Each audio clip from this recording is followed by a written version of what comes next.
News, the People's Channel, Britain's news channel.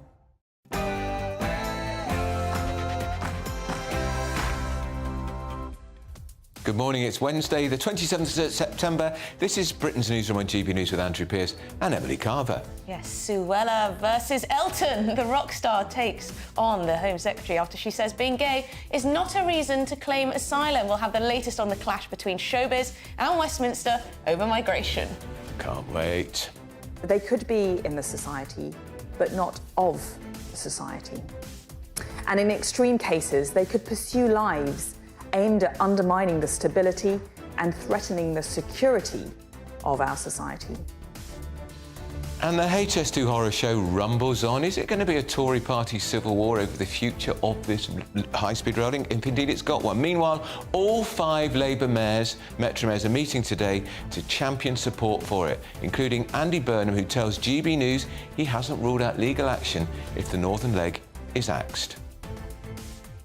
We're not going to lie down and accept the way Whitehall's always treated the north of England. We are fighting back. We're getting organised. We're not going to take things lying down, so they'll be hearing from us.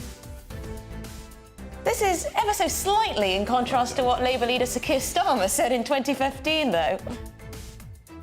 Propose HS2 on cost and on merit. It will not achieve its stated objectives.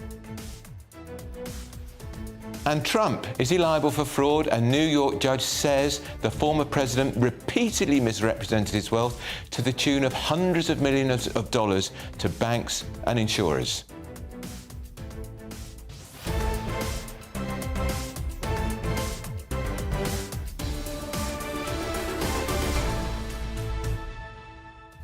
And I've got to say, I'm terribly excited to say Jeffrey Archer's coming into the studio this morning. He's going to tell us how you steal the crown jewels. Yes, indeed.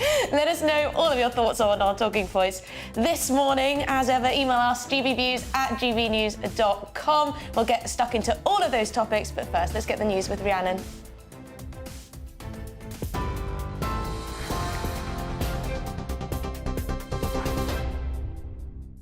Good morning, it's 9:32. Your top stories from the GB Newsroom. Untapped Rosebank oil and gas field north of Scotland has been approved for development despite a row over climate damage. The government says the plan's undergone an environmental impact assessment and will be in line with the natural decline of the North Sea basin. Greenpeace UK climate campaigner Philip Evans says Rishi Sunak's proven once and for all that he puts the profits of oil companies above everyday people. Norwegian oil giant Equinor expects Rosebank to bring £8.1 billion in direct investment to the UK economy and is expected to start producing in 2026.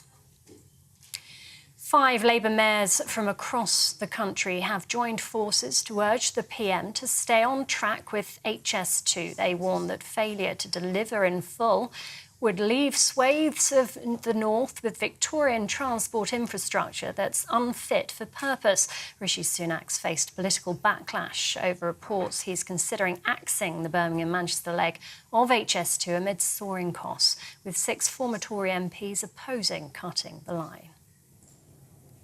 The United Nations has rejected the Home Secretary's calls for international law on refugees to be changed.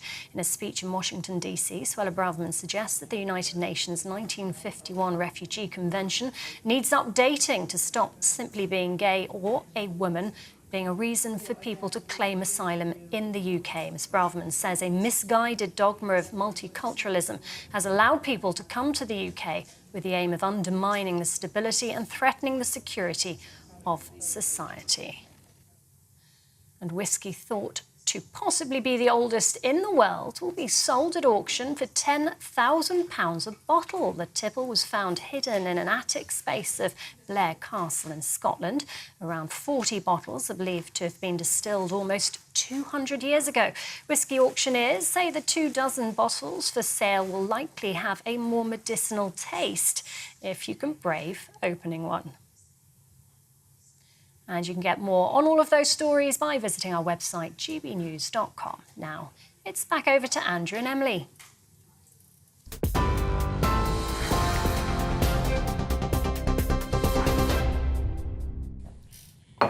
Well, good morning.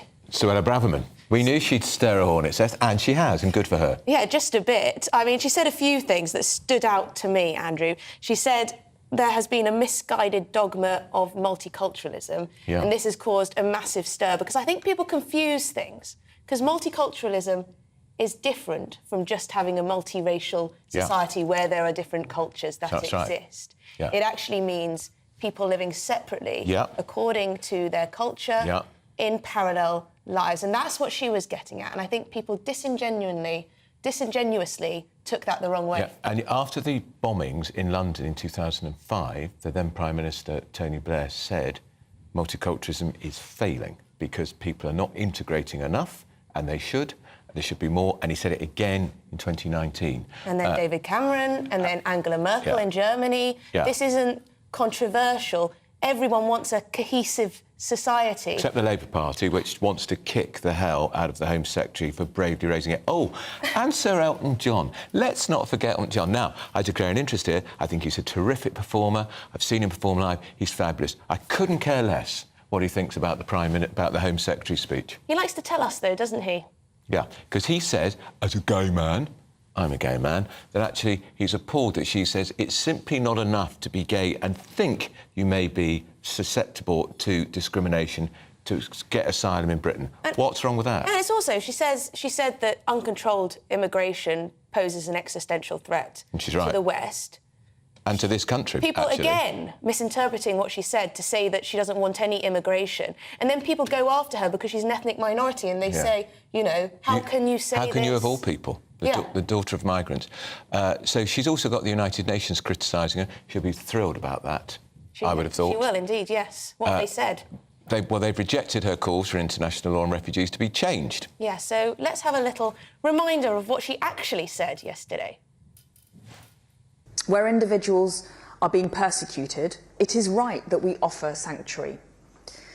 But we will not be able to sustain an asylum system if, in effect, simply being gay or a woman or fearful of discrimination in your country of origin is sufficient to qualify for protection. And then she said, simply being gay. That's right. Not that anyone who's gay shouldn't be given protection. But anyway, let's have a look at some of the reaction to her speech that she's received. Sasha Deshmukh, Chief Executive of Amnesty UK, said the speech was a display of cynicism and xenophobia. John Featonby is Chief Policy Analyst at the Refugee Council, who said a high bar for fear of persecution must be met for people to be granted protection, and this has not changed. The United Nations High Commissioner for Refugees said the need is not for reform or more restrictive interpretation, but for stronger and more consistent application of the Convention and its underlying principle of responsibility sharing. And ActionAid UK describes Suella Braverman's comments as a direct affront, dear me, a direct affront to gender equality and human rights. But the most high-profile criticism, as we mentioned, came from rock star Sir Elton John. The singer said the Home Secretary risked further legitimising hate and violence against LGBT+ people after she called for the definition of who qualifies for protection under the refugee rules to be tightened. Is that what she was saying?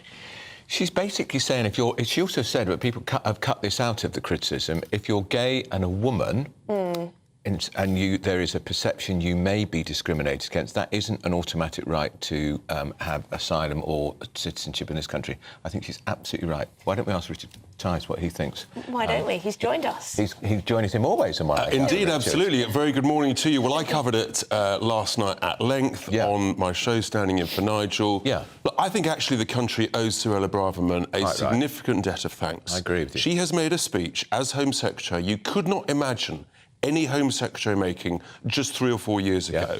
And all of the stuff you've just been mentioning, it's all noise in the background of the key thrust of the speech, which is that this UN 51 convention is a 70-year-old convention that is basically no longer fit for purpose for the modern times.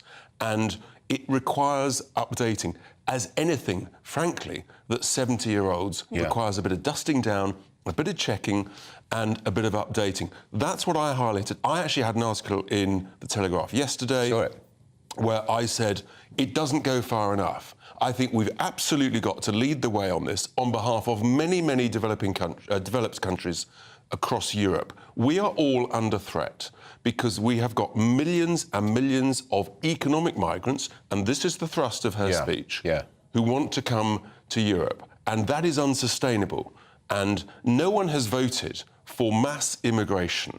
No one has, whether it's lawful or unlawful. Of course, we all want to welcome high-quality, high-skilled immigration that helps our economy. We always has. But where you've got the threat to our, literally, to our society, our civic society, to our prosperity, to our security, from unlimited numbers, then you are seeing a reaction from the people across Europe and in the United Kingdom. Do you think she made it clear enough that she does value, though, the contribution of immigrants to this country? Because I can understand that some of her language may have upset people. People don't understand exactly what multiculturalism let me tell means. you, so they see that as, you know, an attack on ethnic minorities in this country. I think, if anything, actually, many politicians have always praised the contribution that immigration can make. But let's remember, the chair of the Office for Budget Responsibility on Radio 4 today, a few months ago, admitted for the first time from a senior official that high levels of low-skilled immigration has done nothing for improving wealth per head in this country. High-skilled, high-quality, fantastic, low-skilled, cheap labour from overseas that suits big business, that actually doesn't help our economy, it doesn't help our individuals. And I think we've got to face up to this bit. So my point is, we've got to lead the way, we've got to amend it in a short time frame, or say, actually, we're going to lead the way, we're out. I'd say, can't we just leave it? We can, because we can, because it we requires... can't amend it, Richard, because there's 104... How many other countries are aligned? And that's why you have to lead by saying, we're going to set a short deadline, otherwise we're out. Let's remember, India is not a signatory to the UN 51 Convention, for example, a massive economy, huge, over 1 billion people, growing economy. There are other ways to do things. And so, of course, we can be welcoming of genuine asylum seekers that can be sensibly absorbed. Can I just ask one question? Because Tony Blair was criticised for essentially opening the doors to mass migration. Suella Braverman is there giving a speech complaining about 25 years of high-level immigration. What has the Conservative Party done apart from accelerate it? They've done exactly that. In fact, in December 19, in their manifesto, again, after many manifestos of promising to bring lawful immigration down to much lower levels, they've actually done exactly the opposite. They've made it much easier.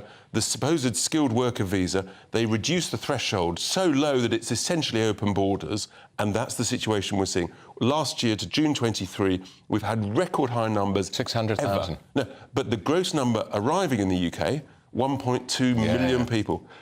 Those leaving is a much more tenuous number. Watch the figures for the next 12 months. And the student visa number, the student visa system is being completely abused. That's trebled in the last 4 years.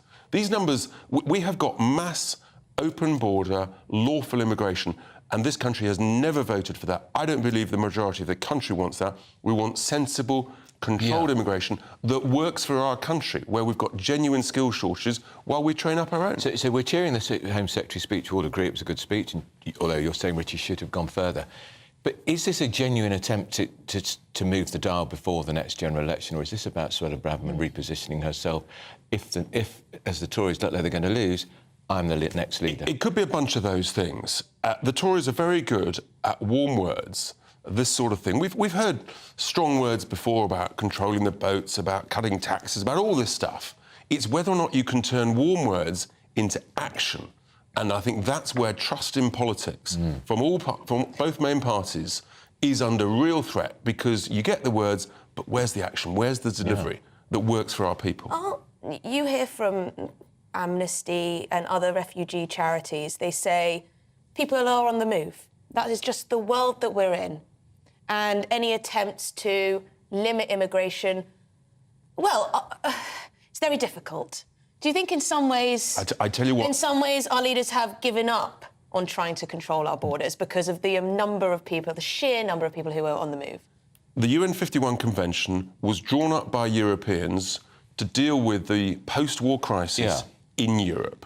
If you suggest to citizens of Europe and the United Kingdom, there's nothing we can do about it, anybody's welcome to come in, you are going to have serious problems. I think these charities, some of which do fantastic work, I think they are in serious trouble here, and they do themselves a great disservice if they don't recognise the legitimate concerns of hard-working, tax-paying families and folk up and down this country. I agree, and you know the script, Richard. Before they've even put the statement out, we absolutely knew what all these rag-bag collection of so-called charities were going to say about Braverman's speech. What do you make of her assertion in that speech, based on figures she got from the Centre for Policy Studies, that 780 million migrants are on the move, potentially, they're obviously not all going to come here, but potentially converging on Europe? Is that an exaggeration? No one can imagine what that number actually means. The point is, we know that millions are on the move, and we know that tens of millions, and we know that hundreds of thousands are coming illegally into Europe and potentially onto the United Kingdom. And this has changed dramatically in the last 3 years. What I want people to do is focus, what does this look like in 12, 24, 36 months' time if this growth continues and no one does anything about it? That's what we've got to talk about, and we've got to deal with it. That's why I'm saying it's urgent, you've got to amend it, or you've got to make a real, strong, Churchillian-like statement. We're out. The problem is people who are against Suella Braverman can leap on that number and say that's absolutely absurd to say 780 million people could she'll say possibly she move. based it from a very respected think tank which had crunched the numbers, and there are 140 countries linked to this 1951 treaty, so do the maths. Yeah. Look, do the maths. What we know is this is not tenable, and we have to be honest with everybody. If this grows at the same rate or exponentially more, we have got major, major problems, and the people will not put up with it. Let's just ask you very briefly, the big political issue for the Tories, well, Labour too, HS2, the Northern Link.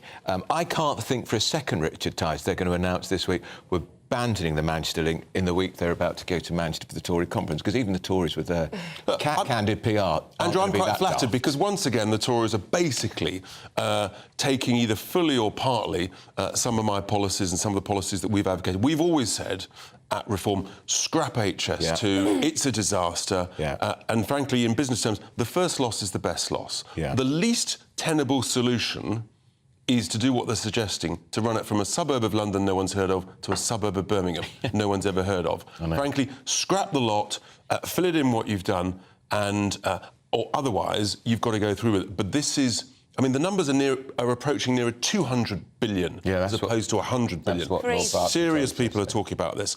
We can't afford it. We should be spending the money in the north. Liverpool, Leeds, Manchester, they should be linked. Newcastle, Hull, all of that. Across all of that. And that would be fantastic for the north. And even Andy Burnham would be happy with that, the Mayor of Greater Manchester. Is Andy Burnham ever happy? No. Bless him. But he'd be happier. Be happier. Richard Tice, always a joy. Thank you very much. You'll be standing in for I'll be in tonight, 7 o'clock. I look forward to it. I look forward to that, yes. Well, we're going to continue on the HS2 train. Because 5 Labour mayors are set to meet later. They're going to issue a plea to the Prime Minister not to scrap the HS2 link between Birmingham and Manchester. So Sunak has refused to guarantee the HS2 line will make it to Manchester, and it's just days before the Tory conference, which I'll have the joy of being at. Yes, notably on yesterday's show, Lord Berkeley proposed a staggering estimate of around £180 billion now to complete the project. That's 80 billion more than the worst case scenario. Than the worst case scenario of 100 billion. And you know, he could be right. The question on everyone's mind, is it time to just scrap the lot? So joining us to discuss this is Conservative MP Sir Michael Fabricant and Chief Executive of Downton in Business, Frank McKenna. Michael, should we start with you? Thank you for joining us. Am I right in thinking you think the government should cut their losses and just scrap the whole project? I don't think they'll scrap the whole project, because so much construction has gone on already. It would cost even more to actually, scrap the whole project. But what I do think the government may well do is say, look, the phase 1 goes up to a place called Handsacre, north of Lichfield, past Birmingham, and at that point it joins the West Coast main line. So scrap the rest of it. Cut our losses. Really say just north of Lichfield, which happens to be your constituency. Are you going to declare a very big interest here? I do declare a very big interest. Look, I used to be a chartered engineer when I paid my subscription, so I have made a real study of HS2 because it passes my constituency. Originally, HS2 was a brilliant idea until Lord Adonis, when he was Labour Transport Secretary, started to interfere with it. Originally, It was going to connect with the Channel Tunnel and Paris. It was going to go into Birmingham New Street, which would have made sense because that actually is a major interchange. It would have gone into Manchester Piccadilly. In fact, now it's going into these standalone stations. And the demand has fallen since COVID. The number of people who hold season tickets has fallen by about 38–40%. because people aren't using the train as much. The government's own estimates originally were that for every pound invested in HS2, we'd get £2.50 back. The latest estimate is for every pound invested, the economy will get just 90p back. We have got to cut our losses. All right, well, let's bring Frank McKenna in here. Frank McKenna, I presume you fundamentally disagree with everything Michael Fabricant has just said.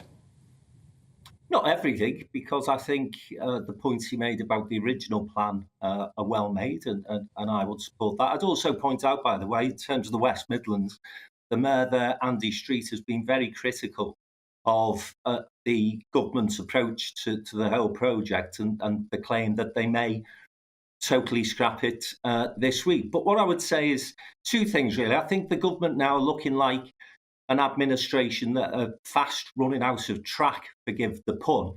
And, you know, they are too long-term investment in infrastructure, what Lawrence Fox is to women's rights. You know, you're basically looking at, talk about this figure, 100 billion or even 180 billion pounds, as though it's this huge figure that we're going to spend on a project that is literally going to last us a couple of weeks.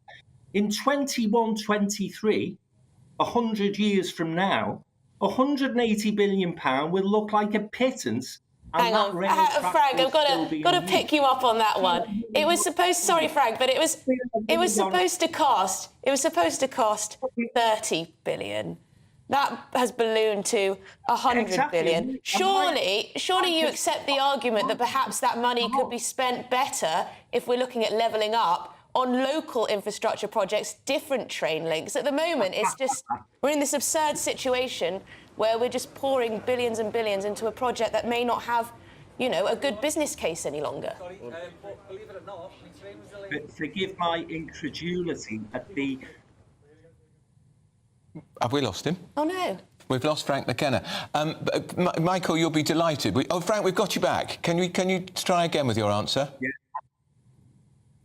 Yeah, I was just saying, forgive my incredulity at the idea that the North will be now getting all this cash to improve our transport infrastructure. On our trains now, on occasions, the guy who's driving the train will actually say to us, pedal faster. You know, we're on Victorian lines. And the problem with scrapping HS2 is that it's integral to actually improving the Northern Rail link as well. And if you're suggesting to me now that what we're going to do is go away and think of an alternative plan, I would ask you how long that's going to take. You're quite right. When this project was originally devised, it was costed at £30 billion. Why have the costs spiralled? Because it takes this country an absolute age to do any major infrastructure project. It's a disgrace. Reform the planning laws, stop playing into the NIMBY agenda, and start building for the future and allow the North to contribute to the economy in the way that we want to. This is absolutely disastrous for investment, for business, for entrepreneurship, for the North of England. And you only have to, again, I'll say to Michael, look at what the people who've just taken over Birmingham City Football Club have said about a decision to reverse HS2. They would not have invested in that football club had they thought that this project wasn't going to ahead. I'm not sure that's true. The private sector have already paused. We're going to have to end it there, Frank. We've given you plenty of time to put your case. I'm sure a lot of people will agree with you. Others do see this as the economic case. Exactly. That was Sir Michael Fabricant, the Tory MP, and Frank McKenna, who's the Chief Executive of Downtown Biz. Thanks, guys, for joining. Shows that, doesn't it, how this is going to rumble. Now, those 5 mayors are meeting. They are, who are they? They're Sadiq Khan, the Mayor of London, for now. Andy Burnham, the King of the North, as he's often known. Tracy Brabin, she's Yorkshire, I think. Oliver Coppard and Steve Rotherham, who's the Mayor of Liverpool. Now, all 5 of those are Labour mayors, and they're trying to plot a way to say the Prime Minister must not abandon HS2 Northern Link. We're just going to remind you, Keir Starmer, when he, as an MP, has come out foursquare against the entire project on money and merit. He did. We'll show you that clip in just a few moments. Yeah. The temperature's rising. Boxed Solar, proud sponsors of weather on GB News. Hello there, I'm Greg Dewhurst and welcome to your latest GB News weather forecast. A disruptive day ahead as Storm Agnes moves in. Very strong winds, large coastal waves, some outbreaks of heavy rain. Disruption is possible, but bright initially this morning. Sunny spells across northern and eastern parts of Scotland, eastern England.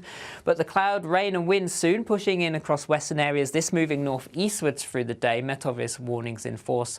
We could see gusts of 60 to 70, locally 80 miles an hour, particularly around the coasts. Staying dry further southeast, but still blustery. Highs here 22 Celsius. Elsewhere, generally the mid to high teens. Disruption is possible as we move into the evening on Wednesday as this storm system continues to push northeastwards. Heavy rain, strong winds continuing for much of the evening. Overnight, the system starts to ease a little and pulls away up into the northeast, allowing clear skies to follow, but it does stay on the blustery side and temperatures overall remaining in double figures. So bright start to Thursday morning, a windy start to the day with some outbreaks of rain and particularly strong winds still across the far north of Scotland. The winds ease a little but staying blustery as the day progresses. Often largely cloudy. There'll be some bright or sunny spells at times. Later on, further heavy rain coming into Northern Ireland, western Scotland, and this slowly pushing southeastwards through the evening time. Temperatures generally... What you get for breakfast is something that, if we do our jobs right, you will wake up to news that you didn't know the night before. It's a conversation. It's not just me and Eamon. We want to get to know you, and we want you to get to know us. From 6, it's Breakfast with Eamon and Isabel. Monday to Thursdays on GB News, Britain's news channel. Westminster is going around in ever-decreasing circles, followed by the media. Britain is broken.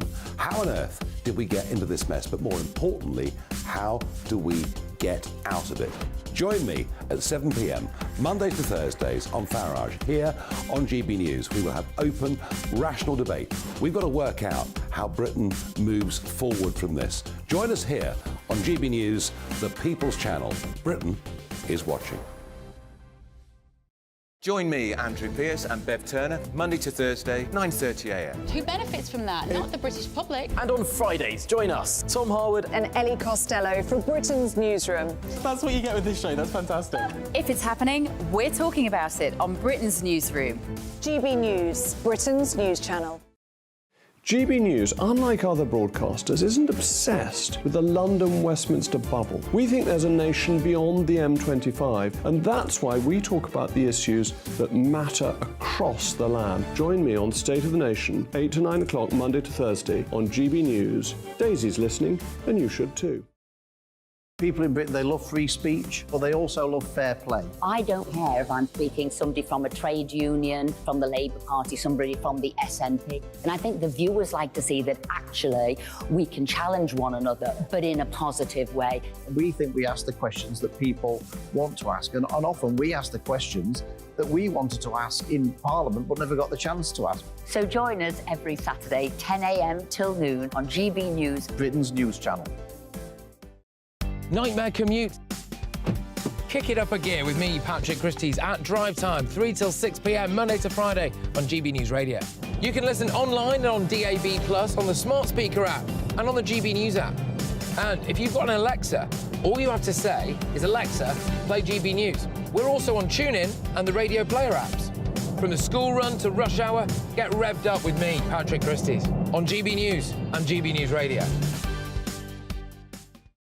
First and foremost, I'm a GB News fan, and I was before I was working here. Just love the fact that we're asking the questions that a lot of establishment media won't ask. With a bit of a twist, we not only want to inform you, but we want to keep you entertained. It's worth the drive because you get in and the team's all ready and waiting, they're itching to go, and it's a proper little family. GB News is the People's Channel. It's the audience that makes the programme sing. We're giving our viewers and our listeners a voice. I see the thousands of your letters, tweets, emails, you name it, coming in. Britain is broken. How on earth did we get into this mess? But more importantly, how do we get out of it? The establishment had their chance. Now we're here to represent you. It's time for something different. It's time for GB News. I'm very patriotic. I believe in Britain.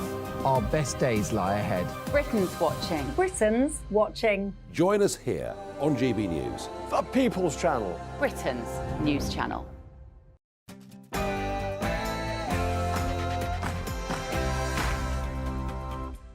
Good morning. It is 10 a.m. on Wednesday, the 27th of September. This is Britain's Newsroom on GB News with Andrew Pearce and me, Emily Carver. Yeah, now Suella versus Elton John, the rock stars taking on the Home Secretary after she says being gay is not a reason enough to claim asylum. We're going to bring you the update on the clash between showbiz and politics, all over migration. They could be in the society, but not of the society. And in extreme cases, they could pursue lives aimed at undermining the stability and threatening the security of our society. Stay on track. 5 mayors gather in Leeds to protest against reported plans to shelve high-speed rail links to the north. The Greater Mayor of Manchester, Andy Burnham, isn't stopping the fight. I'm not going to lie down and accept the way Whitehall's always treated the north of England. We are fighting back. We're getting organised. We're not going to take things lying down, so they'll be hearing from us.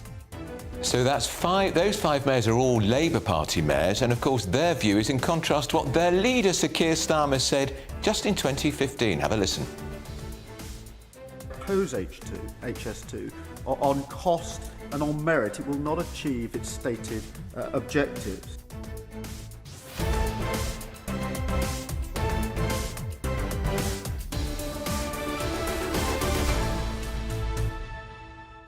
Well, if it didn't achieve any objectives on cost and merit in 2015, it sure as hell doesn't now. Yeah, sure as hell doesn't now. Very youthful, Keir Starmer there. Yeah, put a lot of weight, hasn't he?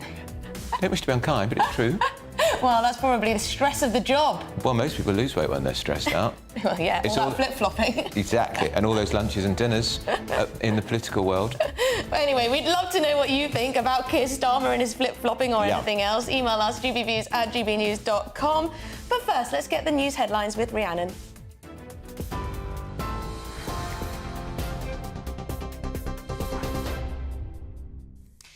Good morning, it's 2 minutes past 10. Your top stories from the GB Newsroom. 5 Labour mayors from across the country have joined forces to urge the Prime Minister to stay on track with HS2. They warn that the failure to deliver in full will leave swathes of the north with Victorian transport infrastructure unfit for purpose. Rishi Sunak faces political backlash over reports he's considering axing the link between Birmingham and Manchester amid soaring costs, with 6 former Tory MPs opposing cutting the line. Former political director to Boris Johnson, Alex Crowley, says HS2 is no longer viable. This is a disastrous project. The costs have ballooned. We're now looking at about £100 billion to construct it. The highest paid public servant in the country, in the whole country. Who is it? It's the guy who heads HS2. We've had MPs queuing up this week telling us about how awful it would be to scrap this project, etc. These are the same MPs that have added all the costs. And I don't think any responsible government can look at that and say, we'll continue giving it a blank check. The UK's largest untapped oil and gas field, Rosebank in Scotland, has been approved for development. That's despite a row over climate damage. The government says the plan has undergone an environmental impact assessment and will be in line with the natural decline of the North Sea basin. Greenpeace UK climate campaigner Philip Evans says Rishi Sunak's proven once and for all that he puts the profits of oil companies above everyday people. Norwegian oil giant Equinor expects Rosebank to bring £8.1 billion in direct investment to the UK economy and is expected to start producing from 2026. The United Nations has rejected the Home Secretary's calls for international law on refugees to be changed. In a speech in Washington, Suella Braverman suggested the UN 1951 Refugee Convention needs updating. She argues fearing discrimination for being gay or a woman shouldn't be enough to qualify for international refugee protection. Ms Braverman says a misguided dogma of multiculturalism has allowed people to come to the UK with the aim of what she calls undermining the stability and threatening the security of society. Lucy Fraser, Secretary of State for Culture, Media and Sport, says it needs a global solution. This is, as the Home Secretary was saying, a global issue that needs a global solution. So, the UN have stated that that by the end of 2022, there were 108 million people displaced. So, we, as you will know, as a government, are working very carefully to make sure that we stop the boats coming over here through international solutions. Domestic abuse victims have been exposed to their alleged abusers following several data breaches. Families have had to be relocated after several organisations, including law firms, police and a government department, mishandled victims' personal information. Lack of staffing and relaxed practices are blamed for the multiple leaks. The Information Commissioner's Office is calling for stronger standards and policies. Yellow weather warnings are in place for most of the UK from midday today as Storm Agnes makes landfall. The coast is expected to be whipped by winds as high as 75 miles per hour. The Royal National Lifeboat Institution are advising people to keep a safe distance from water and cliff edges as high waves pose a potential threat. 2 yellow rain warnings will also be in place covering areas of Scotland. And whiskey, thought to be possibly the oldest in the world, will be sold at auction for £10,000 a bottle. The tipple was found hidden in an attic space of Blair Castle in Scotland. Around 40 bottles are believed to have been distilled almost 200 years ago. Whiskey auctioneers say the 24 bottles for sale will likely have a more medicinal taste if you can bring yourself to open one.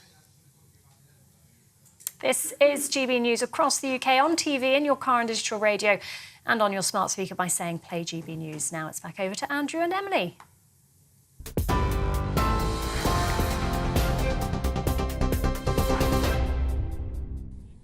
Now, this is a big highlight for me, and it's going to be a big highlight for viewers and listeners to GB News, because Jeffrey Archer is in the studio with us. You know he is, British author, life peer, former MP. His books have sold over 320 million.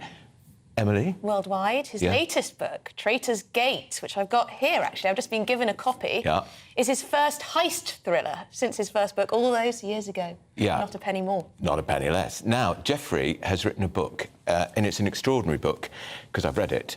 It's all about how you steal the crown jewels. Now, what's fascinating about this, Jeffrey, is you were on a cruise post-Brexit, post-COVID, around the British Isles. You sit next to a woman at dinner on the cruise, the usual boring approach to someone saying, I know what you should write, saying to Jeffrey Archer, who's written 30-odd world bestsellers, I know what you should write. Within 3 minutes, you were hooked, because she told you how you could steal the crown jewels. Yes, I mean, it's absolutely ridiculous, isn't it? I mean, you're quite right. People say every day, I know your next bestseller, my life story. Yeah. I then say, have you murdered your wife? And they say, no. Oh, let me know when you have. Yeah. But this one said, I can tell you how to steal the crown jewels, which is even worse, because everybody knows the only time the crown jewels has been stolen was in 1671, when Colonel Blood failed, didn't even get out of the tower. Yeah. But then she then went on and told me in 3 minutes how to steal the crown jewels, and then revealed that she was a member of the royal household. Yeah. So I thought, I didn't sleep that night. No, and before the end of the cruise, even though you were on holiday with Mary, long-suffering Mary, you'd written a 30-page outline for the book. Yes, yes. And when I got to the end of the first draft, Andrew, I realised that the plot didn't work unless I could produce a crown. Right. Now you've got to lift this up, Jeffrey.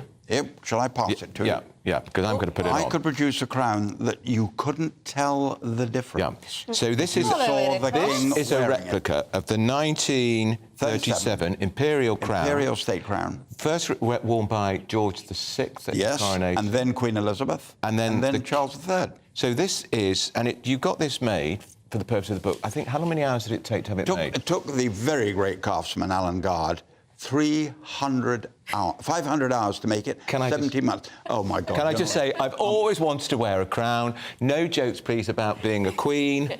What do you think? Actually, you can... Now, of course, the one... The real one weighs 5.5 pounds. This doesn't. Now, that's the difference, Andrew. And the only sentence... Yes, quite right. Quite right. The only sentence the Queen writes, as you know, says in the whole book, is when she picks it up. Yeah. She says, no doubt there's a simple explanation. Yes. Because she now knows the real crown has been stolen. Yeah. Because it's not heavy enough. Yeah, it's not exactly. Because it's been described as wearing the crown is like having a small baby on your head. Yeah, yeah. And the Queen the late Queen, used to have it sent to Buckingham Palace the night before the Queen's speech, and she would practice the Queen's speech with it on her head because it was so heavy, so that she got used to the weight of it. And when she picks this one up, that's when she says there has to be... Now, of course, obviously you're not going to give the plot away. No. Of course you're not. No. But it's an entirely different sort of book for you because you've written... Is your police inspector in this? Yes, yes. He's now a superintendent. Yeah. He's gone from chief inspector to superintendent. As you know, he's going up in every single Remind us his name, William. If I live long enough, he will be... Metropolitan Police Commissioner? He will be Commissioner of the Metropolitan Police. But I'm 83, so I'll have to live to 85, maybe 86, to make sure he gets to be Commissioner.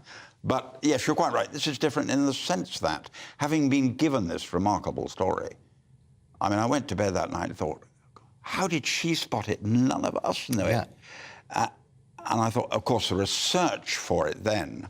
because you've got to make it work. The reader has got to believe it's possible to happen. So the research was unbelievable. This is what I wanted to ask about. What do you want to ask? How do you go about researching to make a book like this, to write a book like this? It must take days, hours, months. Yes, How long does it take? You're quite right. It takes hours, and it needed 3 things.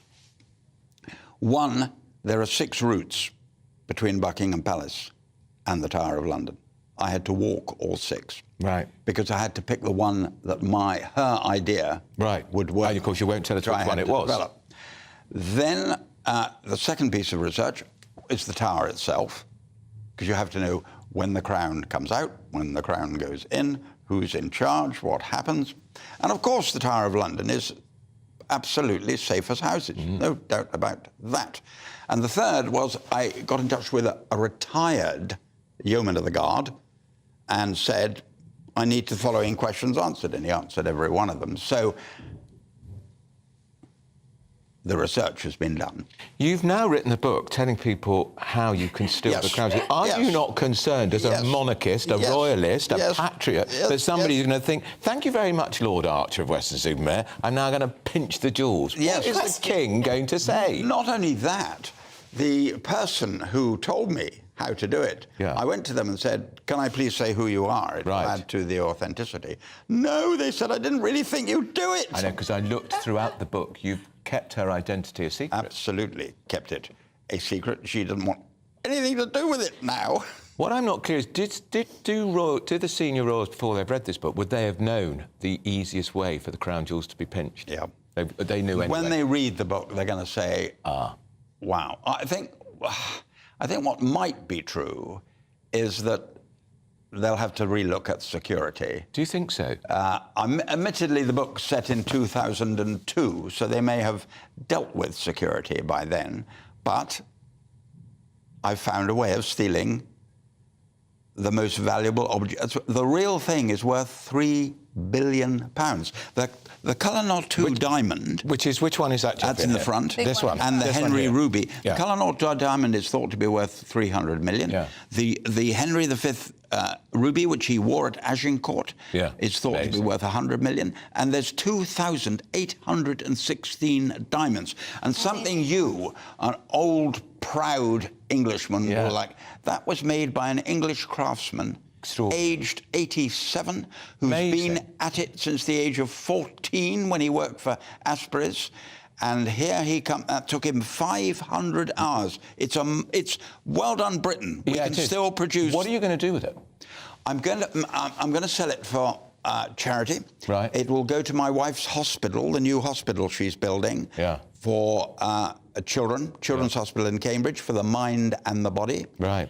And Christie's are going to auction it. Are they? You're not going to auction it. They've already yourself? seen it. You're not going to be the auctioneer yourself? I will not be the auctioneer. I am an amateur auctioneer. Jeffrey at Phipps, he's raised over 25 million as an auctioneer. Oh, have you now? Yeah, he really has. So he's fibbing. Yeah, he's the best. So when you got the commission to make this crown, this chap, he was reluctant at first because of the scale of the project. Well, we went down to the tower together and looked at the real thing, and he thought, you know, this is not going to be easy. And the first thing he did, when he decided he would do it, what you can't see there, Andrew, is that he had to do the thing without any jewellery and get the shape right with the... and then he had to take it apart again. Amazing. Because there's 42 sections. Incredible. And he puts each of the jewellery in, then he put it back together again. Is the real crown, is it insured? It's not possible, surely. You couldn't insure something worth $3 billion. No. So this... But you couldn't sell it. So if you... Well, that was the other point I was going to say. Yeah. If you owned it, if you had stolen it, Andrew... Yeah, your book shows how you pinch the crown jewels, but it doesn't say what you then do with the crown. Or why he stole them. No. Is that a follow-up? Is that the sequel? No. No. He's been very mischievous here. No. He is a little bit, isn't he? No. Do you think this is the best book you've ever written? Well, the public... Cain and Abel. The public... What? Cain and Abel's your book. Yes, public have said Cain and Abel. You have? 100 million people have read Cain and Abel. How does that feel, knowing that many people have read your It's a very great work? honour. It's a very great... Every day of my life, someone says, you know, I read it 30 years ago, I read it 20 years ago, I read it... It still sells $250,000 a year. How many times has it been reissued, Jeffrey? Sorry? How many times has it been reissued, Cain and Abel? It's on its 132nd reprint. Amazing, isn't it, Emily? That is amazing, yes. We've got to ask you before we let you go, because this book is already racing to the top of the bestsellers. It's number one in the arm. It's number one already. And it came out yesterday. Yes. Yes. Yeah, it's already number one. And of course, a lot of people now, Jeffrey, read your books on a Kindle. Yes. Which is or listen to it on an audio. Yeah. And do you get an actor to do it, or do you do it yourself? An actor does it, though you hit a very sore point, Andrew. AI. Oh, yeah. My publisher came to me and said, if you read just one chapter, Jeffrey, we can do all 27 of your... don't do an actor out of a job. So an actor came to me and said, please don't do that, Jeffrey. Particularly, I've had some pretty famous actors doing my books, and they quite rightly point out that every one of them will be out of work. Yeah, don't do that. No. Now, talking about out of work, we must ask you about politics before we let you go. Is Rishi Sunak going to be out of a job as Prime Minister after the next general election, in your view? You've been watching politics, Tory politics, for decades. I think it depends on Scotland. I have long thought that if the SNP collapse and Keir Starmer can get 30 seats, certainly 20. He's only got one at the moment. He's only got one, correct. If you could get 20, that would make a difference. But if they strengthen up again, you have to remember, Andrew, yes, the Conservative Party won by 80, and it sounds a lot, but they beat the Labour Party by 152. It's 152 seats you have to turn over, not 80. Now, I'm not saying they won't do it. The odds are that they will, but it ain't quite as easy as it looks. And do you think Sunak has raised his game a bit in the last couple of weeks, whether it's on, whether you agree or not, net zero? We've got the big intervention by the Home Secretary on immigration. Yes, I sat next to, at breakfast this morning, to the man in charge of the next campaign at Number 10, and he asked me exactly the same question. And I'm bound to say, I thought the net zero, he sounded right on top of it. And what I admired was he clearly has a grasp for detail. Unlike Boris Johnson. No comment. But it was what Margaret had, of course. Margaret had a wonderful grasp for detail. And I don't know Sunak, but I watched him on television and listened to him on Radio 4 the next morning. Could be listening and to him thought, on you're GB right News. on top of it. You clearly read all the documents. He does. Jeffrey, what about, do you approve of Suella Braverman's message yesterday in Washington about multiculturalism? I haven't taken it in yet. You haven't taken it in? No, it's been publication day and quite a strain. She says the refugee convention is no longer fit for purpose. Well, I'll have to think about that. Oh, you'll have to think about it. But let me tell you, Jack Straw, when he was Home Secretary in 2000, said exactly the same. Did he? Yes, he did. Done my homework. Yes, he did. And he was a very good Home Secretary. He was. We're running out of time, Jeffrey. How do you, just last thing, how do you get up every morning, that great enthusiasm to keep writing? You two youngsters, and you in particular, won't have got anywhere near this, but I'm losing a person. I'm 83. I'm losing a person a week now. What, friends and things? I went to a memorial service and a funeral last week. And so I get up at 5:30 every morning, and I work 6 to 8 every single day for 2 hours. So I get 700 hours a year work done before most people have got to work. I know. Because I say it out loud on this programme, fearful of death. So I go on working. I will not stop. Well, no, we don't want you to, because William Warwick's got to become Chief Commissioner of the Metropolitan Police. I feel I know him. Yes, quite right. And I like him. Yes, quite right. So you're up at the crack of dawn, before even, and you get writing that first 2 days, first 2 hours of the day. And let me tell you, you cannot interrupt him when he's writing for those 12 blocks. I think the only time you were interrupted was when you got the call that Mrs Thatcher had died. When Mrs Thatcher, they've never interrupted me when I'm in that 2 hours. They interrupted me when my second son got 4 A-levels and a place at Oxford. I forgave them for that. Yeah. They interrupted me when Margaret Thatcher died. You're quite right. Because they very kindly let me know an hour ahead before it was announced, so that I could be prepared for having had the privilege of working for 11 years with that great lady. They gave me an hour's advance notice so that I was prepared. Yeah. Very good. Jeffrey, good luck with the book. It's already top of the bestsellers. It is. By the way, he thinks he's keeping this crown. He's not, because I rather like it. I think it suits me, Jeffrey. I think it suits me. And this is the book. There it is, Traitors' Gate. Do buy it. It is a belter, and I do speak some bias because I like all Jeffrey's books, but it is a cracker. Yes. And the crown is fabulous. The crown can stay. Yeah. But still to come, our political editor is going to give his political reaction and the political reaction to the speech from Suella Braverman yesterday. We're GB News, Britain's news channel.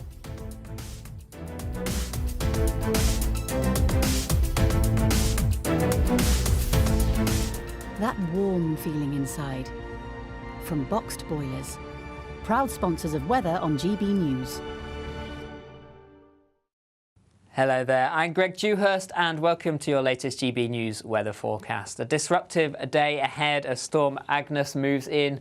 Very strong winds, large coastal waves, some outbreaks of heavy rain. Disruption is possible, but bright initially this morning. Sunny spells across northern and eastern parts of Scotland, eastern England. But the cloud, rain and wind soon pushing in across western areas, this moving northeastwards through the day. Met Obvious warnings in force.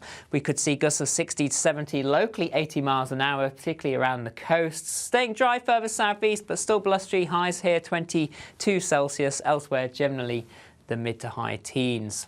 Disruption is possible as we move into the evening on Wednesday as this storm system continues to push northeastwards. Heavy rain, strong winds continuing for much of the evening. Overnight, the system starts to ease a little and pulls away up into the northeast, allowing clear skies to follow, but it does stay on the blustery side and temperatures overall remaining in double figures.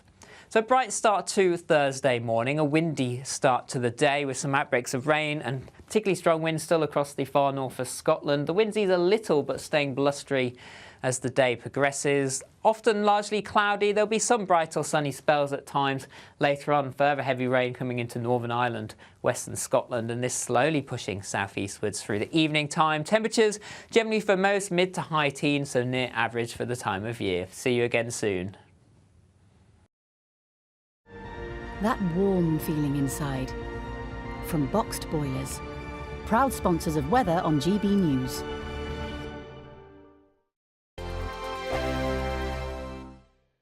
Monday to Thursday, 9 p.m. till 11 p.m. Join me, Dan Wootton, for 2 hours packed full of unfiltered opinions, unique takes, and fiery debates. I guarantee you blockbuster guests and exclusive reporting with no spin, no bias, no censorship. I think there is a culture of collusion, quite frankly. And no reason to go to bed. That's Dan Wootton tonight on TV, radio, and online. Monday to Thursday from 9 p.m. till 11 p.m. only on GB News, Britain's news channel. The Live Desk with me, Mark Longhurst. And me, Pip Thompson. It's here Monday to Friday on GB News. From midday, we'll bring you the news as it breaks, whenever it's happening and wherever it's happening, from across the UK and around the world. Refreshing, feisty, but with a bit of fun too. If it matters to you, we'll have it covered on TV, radio and online. Join the Live Desk on GB News, the People's Channel, Britain's news channel. Join us every night on GB News at 11 p.m. for Headliners, which is 3 top comedians going through the next day's news stories, which is exactly what you need, because when the establishment has gone crazy, you need some craziness to make sense of it. Headliners. You don't have to bother reading the newspaper. We've got it covered for you. Every night at 11 p.m. and repeated every morning at 5 a.m. We won't send you to sleep like some of the other paper review shows out there. So join us 11 p.m. every night on GB News, the People's Channel, Britain's news channel. So Jubes and Kerr, we tackle the issues of the day with real robust debate, both sides of the fence, battling it out with me in the middle with my forthright opinions and views. And often really interesting things happen because you start with a position and then by the end of the debate you find actually, well, I might not have thought about that one. What we need in this country is 2 new political parties. You should maybe think about doing a 2024 calendar. I'm Michelle Dewberry and I'm keeping you company right through until 7 o'clock this evening. GB News, the People's Channel, Britain's watching. In a world of dull and predictable radio and TV shows.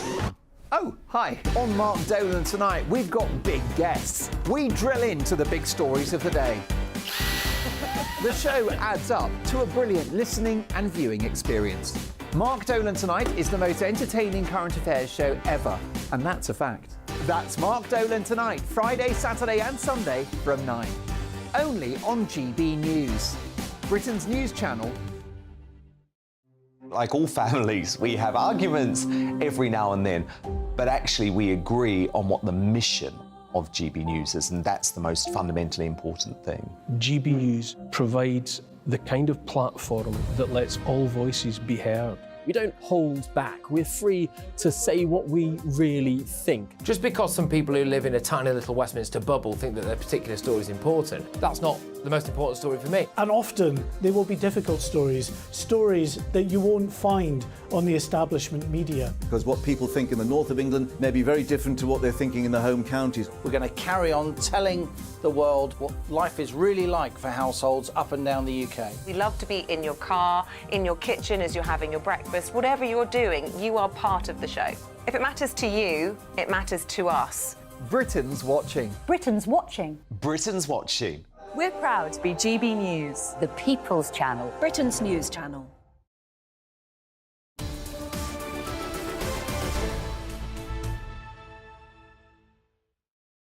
We're all aflutter after Jeffrey Archer, of course we are. Well, I am. Well, I've known Jeffrey for 30 years, and I was a very young thing when I first knew Jeffrey. The time is 10:27. I felt a bit of a spare part there, but I thought I'd let you take the floor. You wanted the crown. I wanted the crown. I wore the dress, you know. So it matched the crown. These things don't just happen.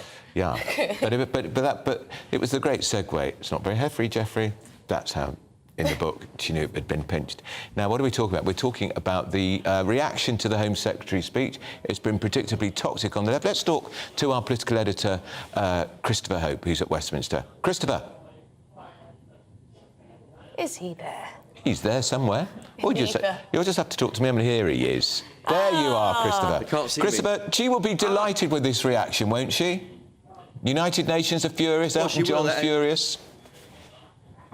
Yeah, but any politician that makes these a speech that runs on the front pages of newspapers 2 days running, going into the speech and once it's delivered, knows they've hit some kind of mark in terms of making a mark. I think that it was one of the most outspoken speeches from Home Secretary we had for a while. It took aim both at the government's failure to tackle small boats, 50,000 or so arriving every year, people arriving by small boats across the Channel. But I think more interestingly is you used the term uncontrolled immigration, Andrew and Emily. She talked there about it poses an existential challenge to the West, and she talks there how we need 213,000 more school places compared with 2020. Now that is a direct criticism of the current Prime Minister and previous Prime Ministers, because this idea of net migration was running at over 600,000 in the year to March, in the year to June last year. Those are numbers which are allowed by the government.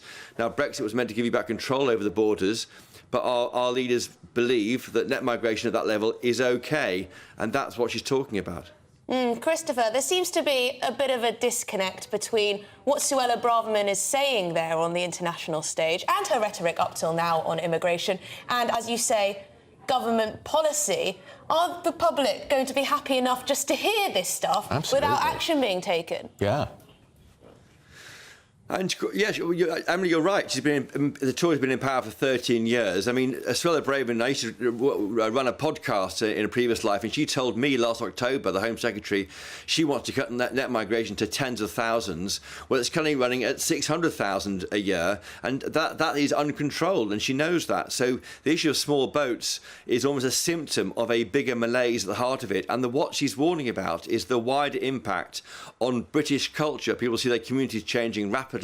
They feel they've got no voice over it. That's what drove the vote on Brexit to a large extent, and it is worrying communities around the country, and that's what she's tapping into. The bigger picture, of course, is if the polls are as they are, if the Tories lose election expected next year, then she'll be well in the frame to be the leader of the right-wing caucus to try and start running the Tory party. But Chris, dare I suggest that may have been part of the motivation for her speech, or is that being a little too cynical? You've been around for too long in political journalism, Andrew. I'm sure. I mean, I was with Number 10 people last night. They said that speech had been signed off. They were relaxed about it. One of them joked that she's a team player and laughed.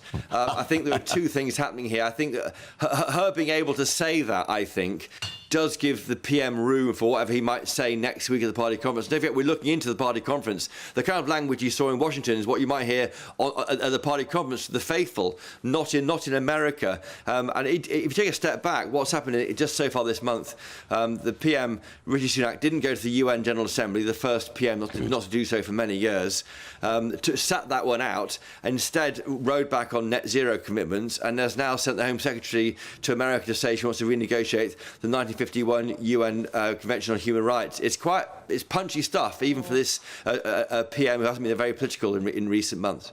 It is indeed. It'll be interesting to see how the Labour Party respond to this, because they've got to be careful. They know people are angry about the levels of immigration. But thank you very much for your time, Christopher Hope, our political editor. I don't think they get just quite how angry people are about immigration and the illegal immigration. And every time you hear a Labour spokesman attacking this, they have no alternative plan, and they never seem to say too many people are coming in. And they are. And also there are some Tory MPs, you know, commenting in the papers, some anonymously, saying that they don't agree with anything Suella Braverman said, divisive stuff, etc., etc. Not many of them. And anyway, the Tories should have a punch-up about it. Good, because Braverman is on the side of the angels on this. Yes, well, is Keir Starmer in detention? The head of the Labour leaders' old school warns that Labour's plans to impose VAT on private schools is a disappointing distraction. Interesting intervention there. Absolutely. Let's get the news with Rhiannon.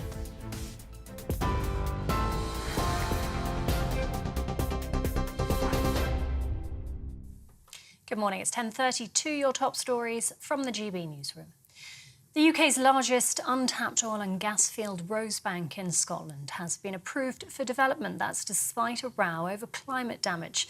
The government says the plan's undergone an environmental impact assessment and will be in line with the natural decline of the North Sea basin. Norwegian oil giant Equinor expects Rosebank to bring over £8 billion in direct investment to the UK economy and is expected to start producing from 2026. 5 Labour mayors from across the country have met in Leeds to urge the Prime Minister to stay on track with HS2. They warn the failure to deliver in full will leave swathes of the north with Victorian infrastructure unfit for purpose. Rishi Sunak faces political backlash over reports he's considering axing the link between Birmingham and Manchester amid soaring costs. The United Nations has rejected the Home Secretary's calls for international law on refugees to be changed. In a speech in Washington, Sarah Braverman suggested the UN 1951 Refugee Convention needs updating. She argues fearing discrimination for being gay or a woman shouldn't be enough to qualify for international refugee protection. Ms. Braverman says a misguided dogma of multiculturalism has allowed people to come to the UK with the aim of undermining the stability and threatening the security of society. And whiskey, thought to be the oldest in the world, will be sold at auction for £10,000 a bottle. The tipple was found hidden in the attic of Blair Castle in Scotland. Around 40 bottles are believed to have been distilled almost 200 years ago. Auctioneers say the bottles will likely have a more medicinal taste, if you can bear to open one at that price.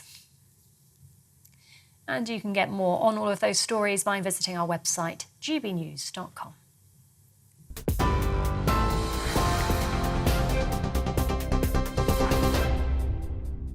Direct Bullion sponsors the Finance Report on GB News for gold and silver investment.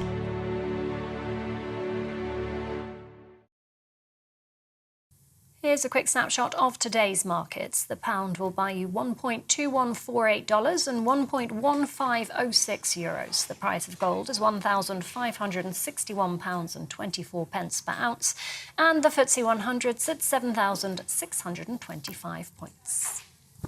Direct Bullion sponsors the Finance Report on GB News, investments that matter. Right, well, still to come, this is an interesting one, and I'm glad this is being followed, actually, because South Cambridgeshire District Council, the leader, really wants that 3-day weekend. Well, this is essentially a 4-day working week trial in South Cambridgeshire has been an epic failure in many, many ways. We'll find out why exactly. Have you seen this? I have, yeah, and it's fascinating. It's embarrassing. Really is. This is Britain's Newsroom on GB News.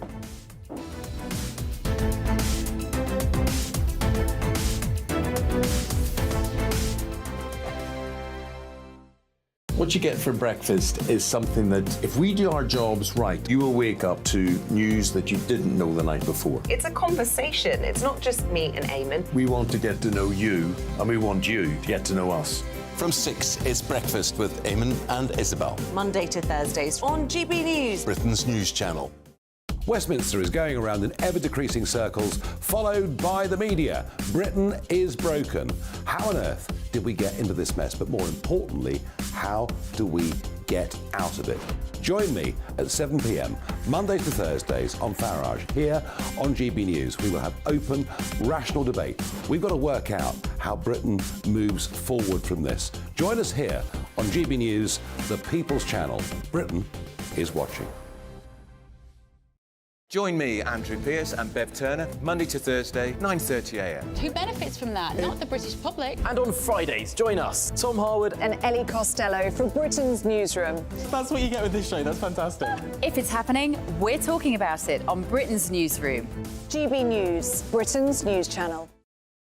GB News, unlike other broadcasters, isn't obsessed with the London-Westminster bubble. We think there's a nation beyond the M25, and that's why we talk about the issues that matter across the land. Join me on State of the Nation, 8 to 9 o'clock, Monday to Thursday, on GB News. Daisy's listening, and you should too. People in Britain, they love free speech, but they also love fair play. I don't care if I'm speaking somebody from a trade union, from the Labour Party, somebody from the SNP. And I think the viewers like to see that actually we can challenge one another, but in a positive way. We think we ask the questions that people want to ask, and often we ask the questions that we wanted to ask in Parliament but never got the chance to ask. So join us every Saturday, 10 a.m. till noon on GB News, Britain's news channel. Nightmare commute? Kick it up a gear with me, Patrick Christie's at Drive Time, 3 till 6 p.m, Monday to Friday on GB News Radio. You can listen online and on DAB+, on the smart speaker app and on the GB News app. And if you've got an Alexa, all you have to say is, Alexa, play GB News. We're also on TuneIn and the Radio Player apps. From the school run to rush hour, get revved up with me, Patrick Christie's, on GB News and GB News Radio. First and foremost, I am a GB News fan, and I was before I was working here. Just love the fact that we're asking the questions that a lot of establishment media won't ask. With a bit of a twist, we not only want to inform you, but we want to keep you entertained. It's worth the drive because you get in and the team's all ready and waiting, they're itching to go, and it's a proper little family. GB News is the people's channel. It's the audience that makes the programme sing. We're giving our viewers and our listeners a voice. I see the thousands of your letters, tweets, emails, you name it, coming in. Britain is broken. How on earth did we get into this mess? But more importantly, how do we get out of it? The establishment had their chance. Now we're here to represent you. It's time for something different. It's time for GB News. I'm very patriotic. I believe in Britain.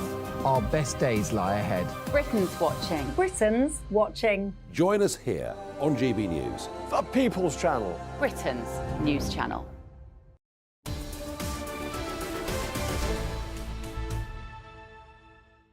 It's 10:38 on Britain's Newsroom with Andrew Pizzon and It's actually coming up to 11 a.m. Emily Carver. Well, there you go. Should we go to some emails? I think you We've got should. time for some emails. On the Suella Braverman speech, Billy said, if you're gay, which I am, you don't need to cross several liberal European countries to claim refugee status. Well said. Which is quite an interesting one. We've actually had quite a few from gay men who've said they're not offended by what Suella well, I'm not said. offended in the slightest. But what else have we got? William says, hi, Emily, thank you. You're the first person in the media I've heard to put the blame squarely on Tony Blair for throwing open the doors in 1997. Well, he did. Well, there we go. Yes, but the Conservatives are just as bad, aren't they, really? Well, he let them in, and they'll let in even more, but the Tories have just not sorted it out. No, they haven't. No, they haven't. In fact, they've actually accelerated it at the same time as saying they're tough, which I think is almost worse in some ways. Anyway, should we move on? Yeah. Because the UK's largest untapped oil field has been approved by regulators. Rosebank, 80 miles west of Shetland, is estimated to contain 500 million barrels of oil. Yeah, the government says it will raise billions of pounds and make us more secure against tyrants like Putin. Well, that sounds like good news. Liam Halligan is our business editor and economics editor. My sins. This is huge step forward, but how does this fit in with all the dash to net zero? Well, this is the UK's largest untapped field that we know of, because, of course, there may be others that we don't know of, but it's a major field. I've got some details here. As I say, it is the largest untapped oil and gas field in the North Sea. It's 80 miles west of the Shetland Islands. The companies involved here are the state Norwegian energy giant Equinor and the UK's private company Ithaca Energy. We're looking at 350 million barrels of oil over the lifetime of this field. What does that mean? That's about 3.5 days' use for the whole world. The world uses about 100 million barrels of oil a day. But that's quite chunky from one field. We're looking at £8 billion of investment, and we're looking at about 2,000 jobs. And you say, how does it tie in with net zero? Well, even the Climate Change Commission, which is the government's kind of in-house, conscience, if you like, on climate issues. It's a statutory body. It's got legal powers to advise publicly the government and to push the government in certain directions. Even the Climate Change Commission admits that we use 70% of our energy at the moment is oil, right? When you think of transport. Yeah. But across the piece. It's going to be 50% by 2030 at best, and it's going to be 25% by 2050 at best. These are on really optimistic take-up rates and efficiency rates for renewable energy and so on.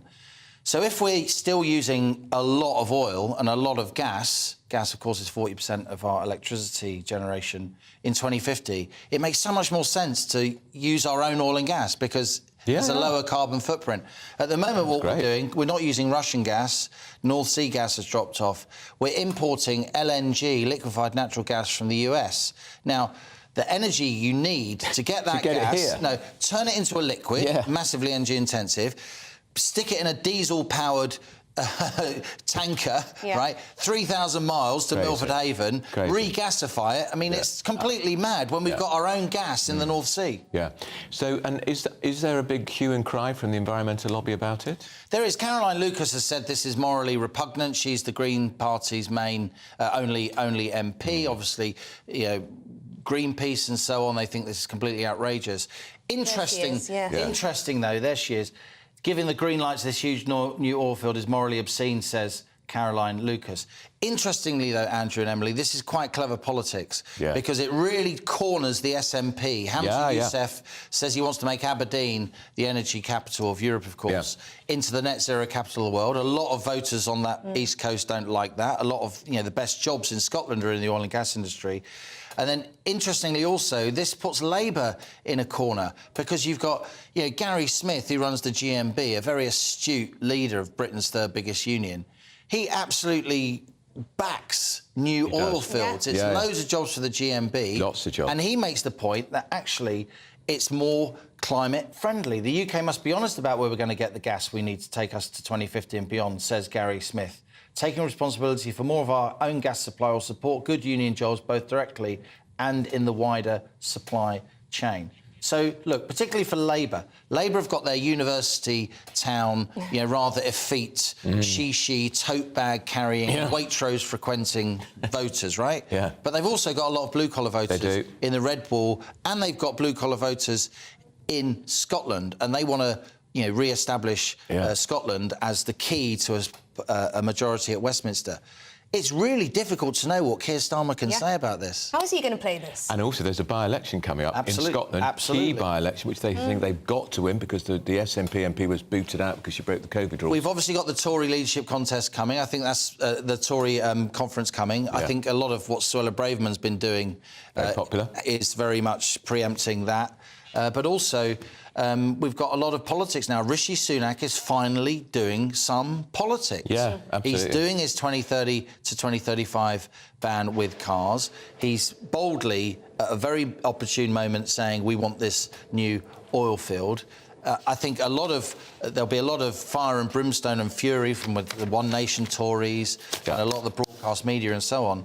But I think a silent majority of people across the country will say, This might even cut some of our fuel bills. Yeah, maybe. Wouldn't that be great? In years to come. Well, it's certainly good for energy security. Absolutely. It's interesting because I think Keir Starmer wants Angela Rayner to sort these kind of issues with the unions. His deputy, But he's going to have to come out and say he already got pushed on the old Just Stop Oil and everything. And she gets funding from a trade union, her office, so she'll have to have a nod to that. Yeah. Very interesting what Gary Smith has been saying. Thanks, Liam. Thank you very much indeed, Liam Halligan, our economics editor. Right.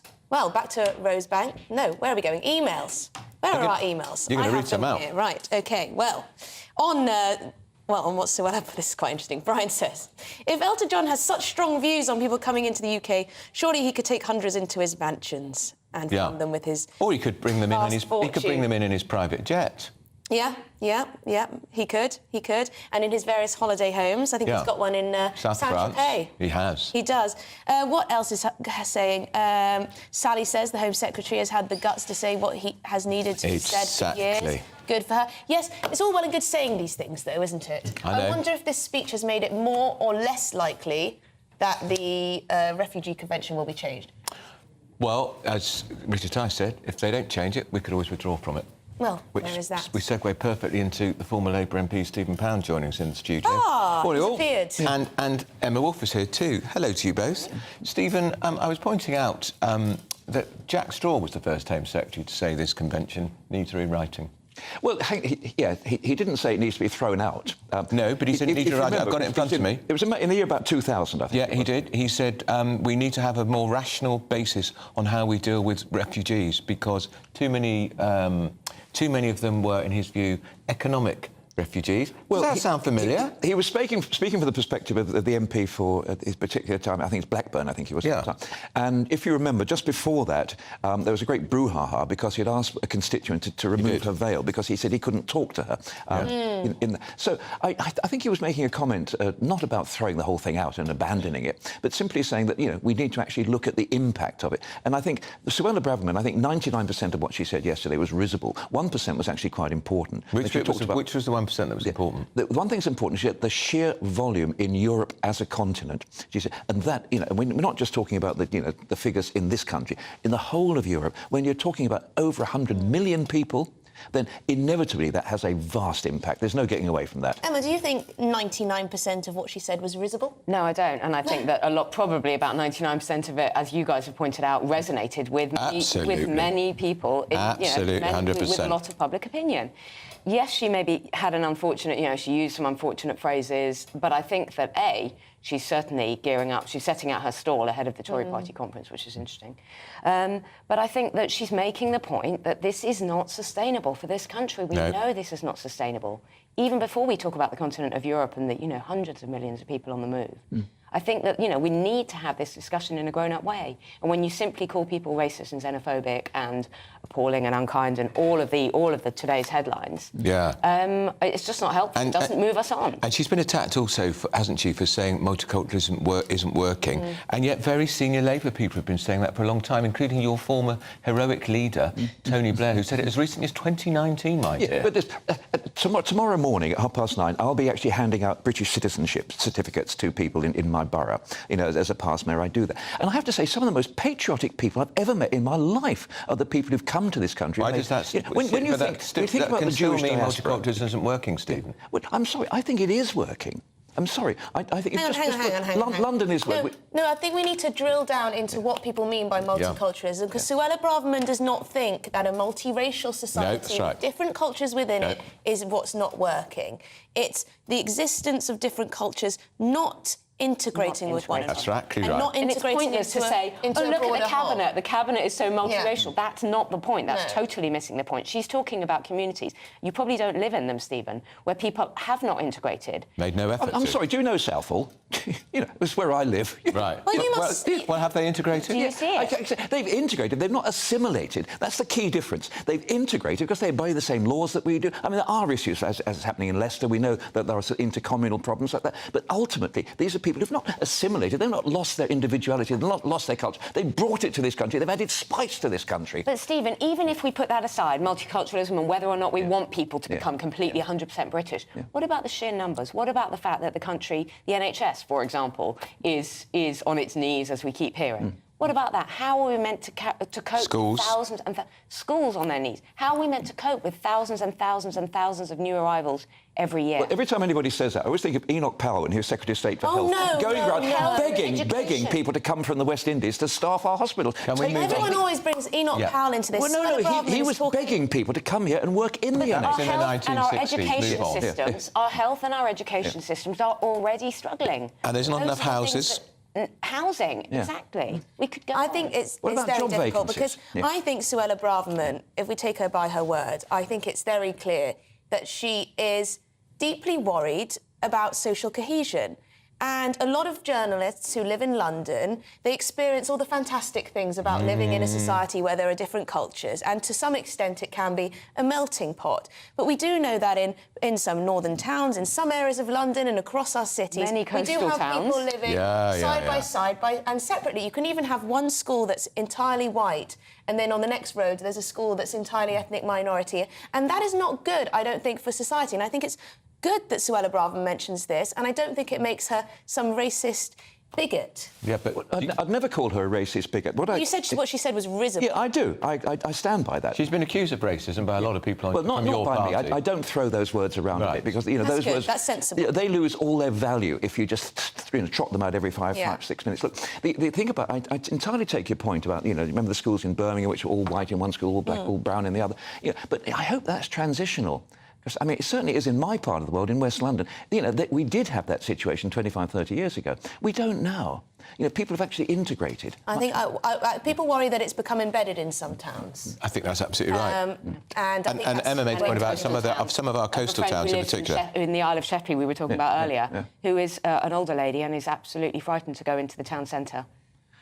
And that's changed a lot. That's awfully sad. You shouldn't feel alienated in your own community because of people arriving. That shouldn't happen. That is her own community. Yeah. And older people are not going into the town centre, because people are, the antisocial behaviour, I'm not even going to go into it, but as well as crime, just treating it as though it's not even... It's difficult, isn't it? Because you can talk about the benefits of immigration and all the wonderful contributions that people have made from all over the country, and the fact that people of all different ethnicities can make it to the top of society, and then also recognise and not close one's eyes to some of the issues. Yeah, but that's my opinion. I wouldn't disagree with that. And I would say when they do the first poll, which will be probably out in the next couple of days, I would say 60-70% backing for the Home Secretary, Stephen. At least. Well, we'll see. I mean, quite clear, this is red meat for the Tory party conference, isn't it? That's what it's all about. She's throwing something to them, the week before the conference. I think that's what this is. Well, it's not just Tories who'll be pleased about this. I think lots of working-class white Labour voters in the Red Wall will be cheering what she said. Right, I think that's that. We're going to come back to you in just a bit, but in the next few moments we're going to be debating the future of HS2, to scrap or not to scrap. Yeah, should the link be scrapped? Who knows? We're GB News, Britain's news channel. The temperature's rising. Boxed Solar, proud sponsors of weather on GB News. Hello there, I'm Greg Dewhurst and welcome to your latest GB News weather forecast. A disruptive day ahead as Storm Agnes moves in. Very strong winds, large coastal waves, some outbreaks of heavy rain. Disruption is possible, but bright initially this morning. Sunny spells across northern and eastern parts of Scotland, eastern England. But the cloud, rain and wind soon pushing in across western areas, this moving northeastwards through the day. Met Obvious warnings in force. We could see gusts of 60 to 70, locally 80 miles an hour, particularly around the coasts. Staying dry further southeast, but still blustery. Highs here 22 Celsius. Elsewhere, generally the mid to high teens. Disruption is possible as we move into the evening on Wednesday as this storm system continues to push northeastwards. Heavy rain, strong winds continuing for much of the evening. Overnight, the system starts to ease a little and pulls away up into the northeast, allowing clear skies to follow, but it does stay on the blustery side and temperatures overall remaining in double figures. So bright start to Thursday morning, a windy start to the day with some outbreaks of rain and particularly strong winds still across the far north of Scotland. The winds ease a little but staying blustery as the day progresses. Often largely cloudy, there'll be some bright or sunny spells at times.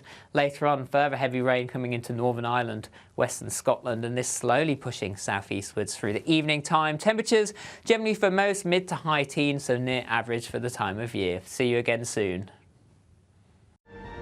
The temperature's rising. Boxed Solar, proud sponsors of weather on GB News. Right, well, the Conservatives are preparing to head to Manchester. It's their big annual conference, but will HS2 ruin it somewhat? Well, will anybody ever get there? Because there's a flimming strike with Stephen's mates from the trade unions, of course, deliberately targeting the Tory conference to be vindictive. Well, there is that. We'll talk about that more in just a minute.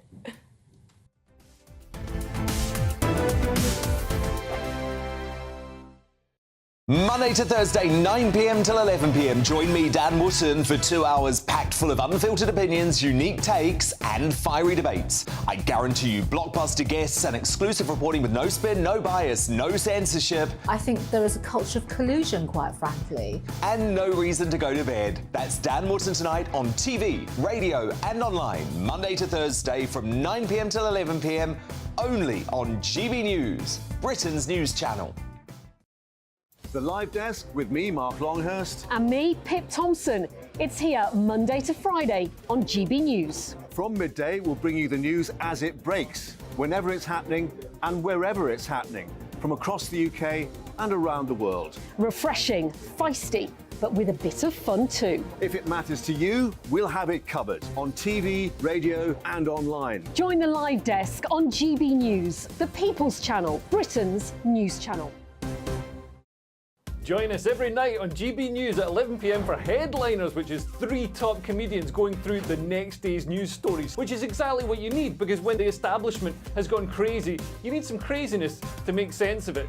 Headliners. You don't have to bother reading the newspaper. We've got it covered for you. Every night at 11 p.m. and repeated every morning at 5 a.m. We won't send you to sleep like some of the other paper review shows out there. So join us 11 p.m. every night on GB News. The People's Channel, Britain's news channel. So Jubes and Kerr, we tackle the issues of the day with real robust debate, both sides of the fence, battling it out with me in the middle with my forthright opinions and views. And often really interesting things happen because you start with a position and then by the end of the debate you find actually, well, I might not have thought about that one. What we need in this country is 2 new political parties. You should maybe think about doing a 2024 calendar. I'm Michelle Dewberry and I'm keeping you company right through until 7 o'clock this evening. GB News, the People's Channel, Britain's watching. In a world of dull and predictable radio and TV shows. Oh, hi. On Mark Dolan tonight, we've got big guests. We drill into the big stories of the day. The show adds up to a brilliant listening and viewing experience. Mark Dolan Tonight is the most entertaining current affairs show ever, and that's a fact. That's Mark Dolan Tonight, Friday, Saturday and Sunday from 9. Only on GB News, Britain's news channel.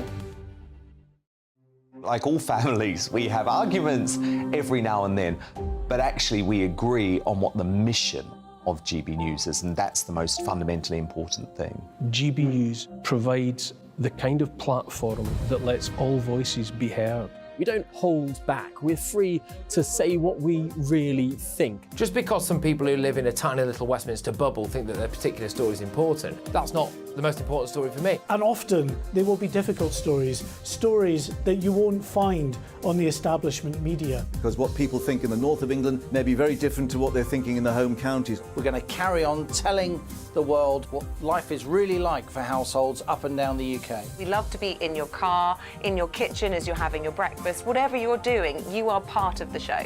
If it matters to you, it matters to us. Britain's watching. Britain's watching. Britain's watching. We're proud to be GB News, The People's Channel. Britain's news channel.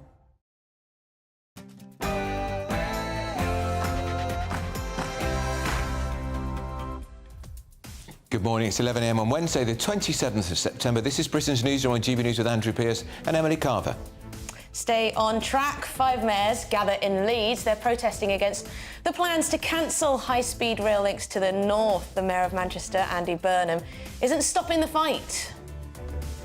I'm not going to lie down and accept the way Whitehall's always treated the north of England. We are fighting back. We're getting organised. We're not going to take things lying down, so they'll be hearing from us. 5 Labour mayors, do you think they know what their leader Keir Starmer said about HS2 just a few years ago? Propose HS2 on cost and on merit, it will not achieve its stated objectives. Changed his tune again.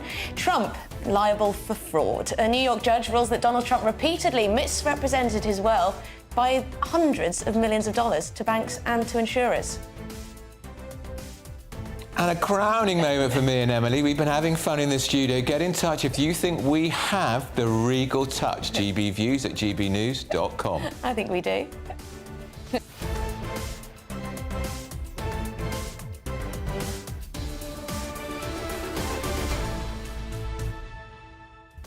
I'm so glad I wore purple this morning. Regal purple. I didn't even know. Yeah. I didn't know I was going to get a try on a crown, but there you go. It's not every day. The benefits of working in TV. Exactly. That is an exact replica of the crown the King wore at the coronation. Fabulous interview with Jeffrey Archer. Well, please do email us. Get in touch. GBviews at GB News. Let us know what you think about everything. HS2, Suella Braverman's speech. Anything that's on your mind. GBviews at gbnews.com. But first, let's get the news headlines with Rhiannon.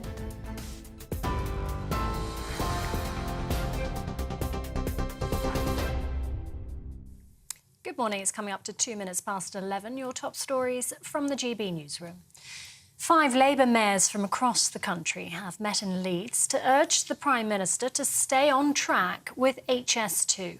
They warn the failure to deliver in full will leave swathes of the north with Victorian infrastructure unfit for purpose. Rishi Sunak faces political backlash over reports he's considering axing the link between Birmingham and Manchester amid soaring costs. Former political director to Boris Johnson, Alex Crowley, says HS2 is no longer viable. This is a disastrous project. The costs have ballooned. We're now looking at about £100 billion to construct it. The highest paid public servant in the country, in the whole country. Who is it? It's the guy who heads HS2.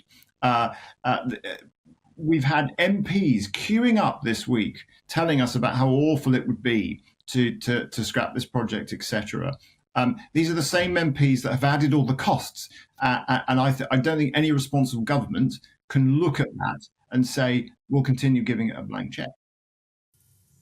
The UK's largest untapped oil and gas field, Rosebank in Scotland, has been approved for development. That's despite a row over climate damage. The government says the plan's undergone an environmental impact assessment and will be in line with the natural decline of the North Sea basin. Greenpeace UK climate campaigner Philip Evans says Rishi Sunak's proven once and for all that he puts the profits of oil companies above everyday people. The project's owners, Norwegian oil giant Equinor, expects Rosebank to bring over £8 billion in direct investment to the UK economy. The United Nations has rejected the Home Secretary's calls for international law on refugees to be changed. In a speech in Washington, Suella Braverman suggested the UN 1951 Refugee Convention needs updating. She argues fearing discrimination for being gay or a woman shouldn't be enough to qualify for international refugee protection. Lucy Fraser, Secretary of State for Culture, Media and Sport, says it needs a global solution. This is, as the Home Secretary was saying, a global issue that needs a global solutions. You know, the UN have stated that since that by the end of 2022, there were 108 million people displaced. So, you know, we, as you will know, as a government, are working very carefully to make sure that we stop the boats coming over here through international solutions. Domestic abuse victims may have been exposed to their alleged abusers following several data breaches.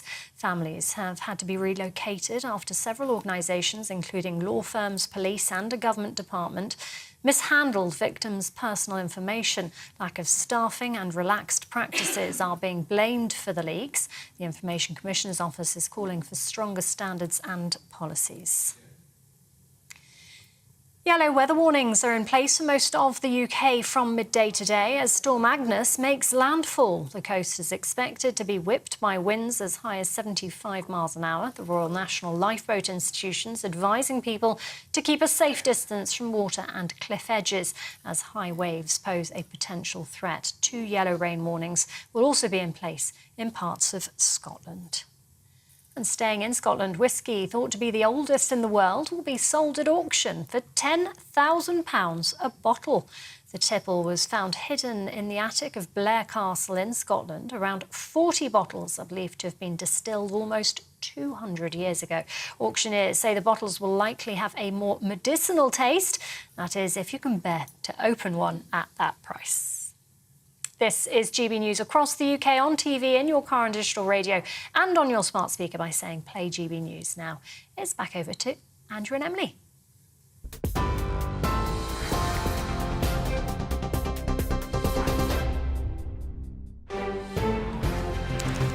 Now, we've just received some breaking news. Officers have made an arrest after a 15-year-old girl was stabbed and sadly died in Croydon this morning.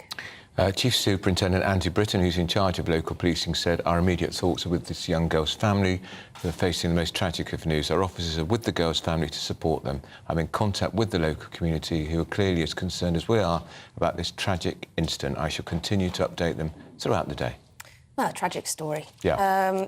We'll bring you more as we have it. But moving back to HS2. Yeah. So those 5 Labour mayors, they're meeting today, I think they might even be meeting now, to issue a plea to the Prime Minister not to scrap that HS2 link between Birmingham and Manchester. Yes, so Sunak has refused to guarantee the HS2 line will make it to Manchester. And that's just days before the conference kicks off in that very city. Some ministers warned that the project's price has nearly tripled since it began. Well, not just warned, it has. It certainly has. It's ballooned. And, of course, yesterday on yesterday's show, we had Lord Berkeley talk to us. He, of course, conducted an independent review into HS2, and he says, forget the cost soaring from 32 billion to 100 billion, as we fear. He says it will be closer to 180 billion. So, is it time to scrap the lot? Yes, so joining us to discuss this is the director of the CPMA, Mike Ridgway, and Conservative MP Greg Smith. Thank you both for joining us. Greg, what is your feeling towards this project? Do you think it is time now to scrap the lot, regardless of the billions that have already gone into it?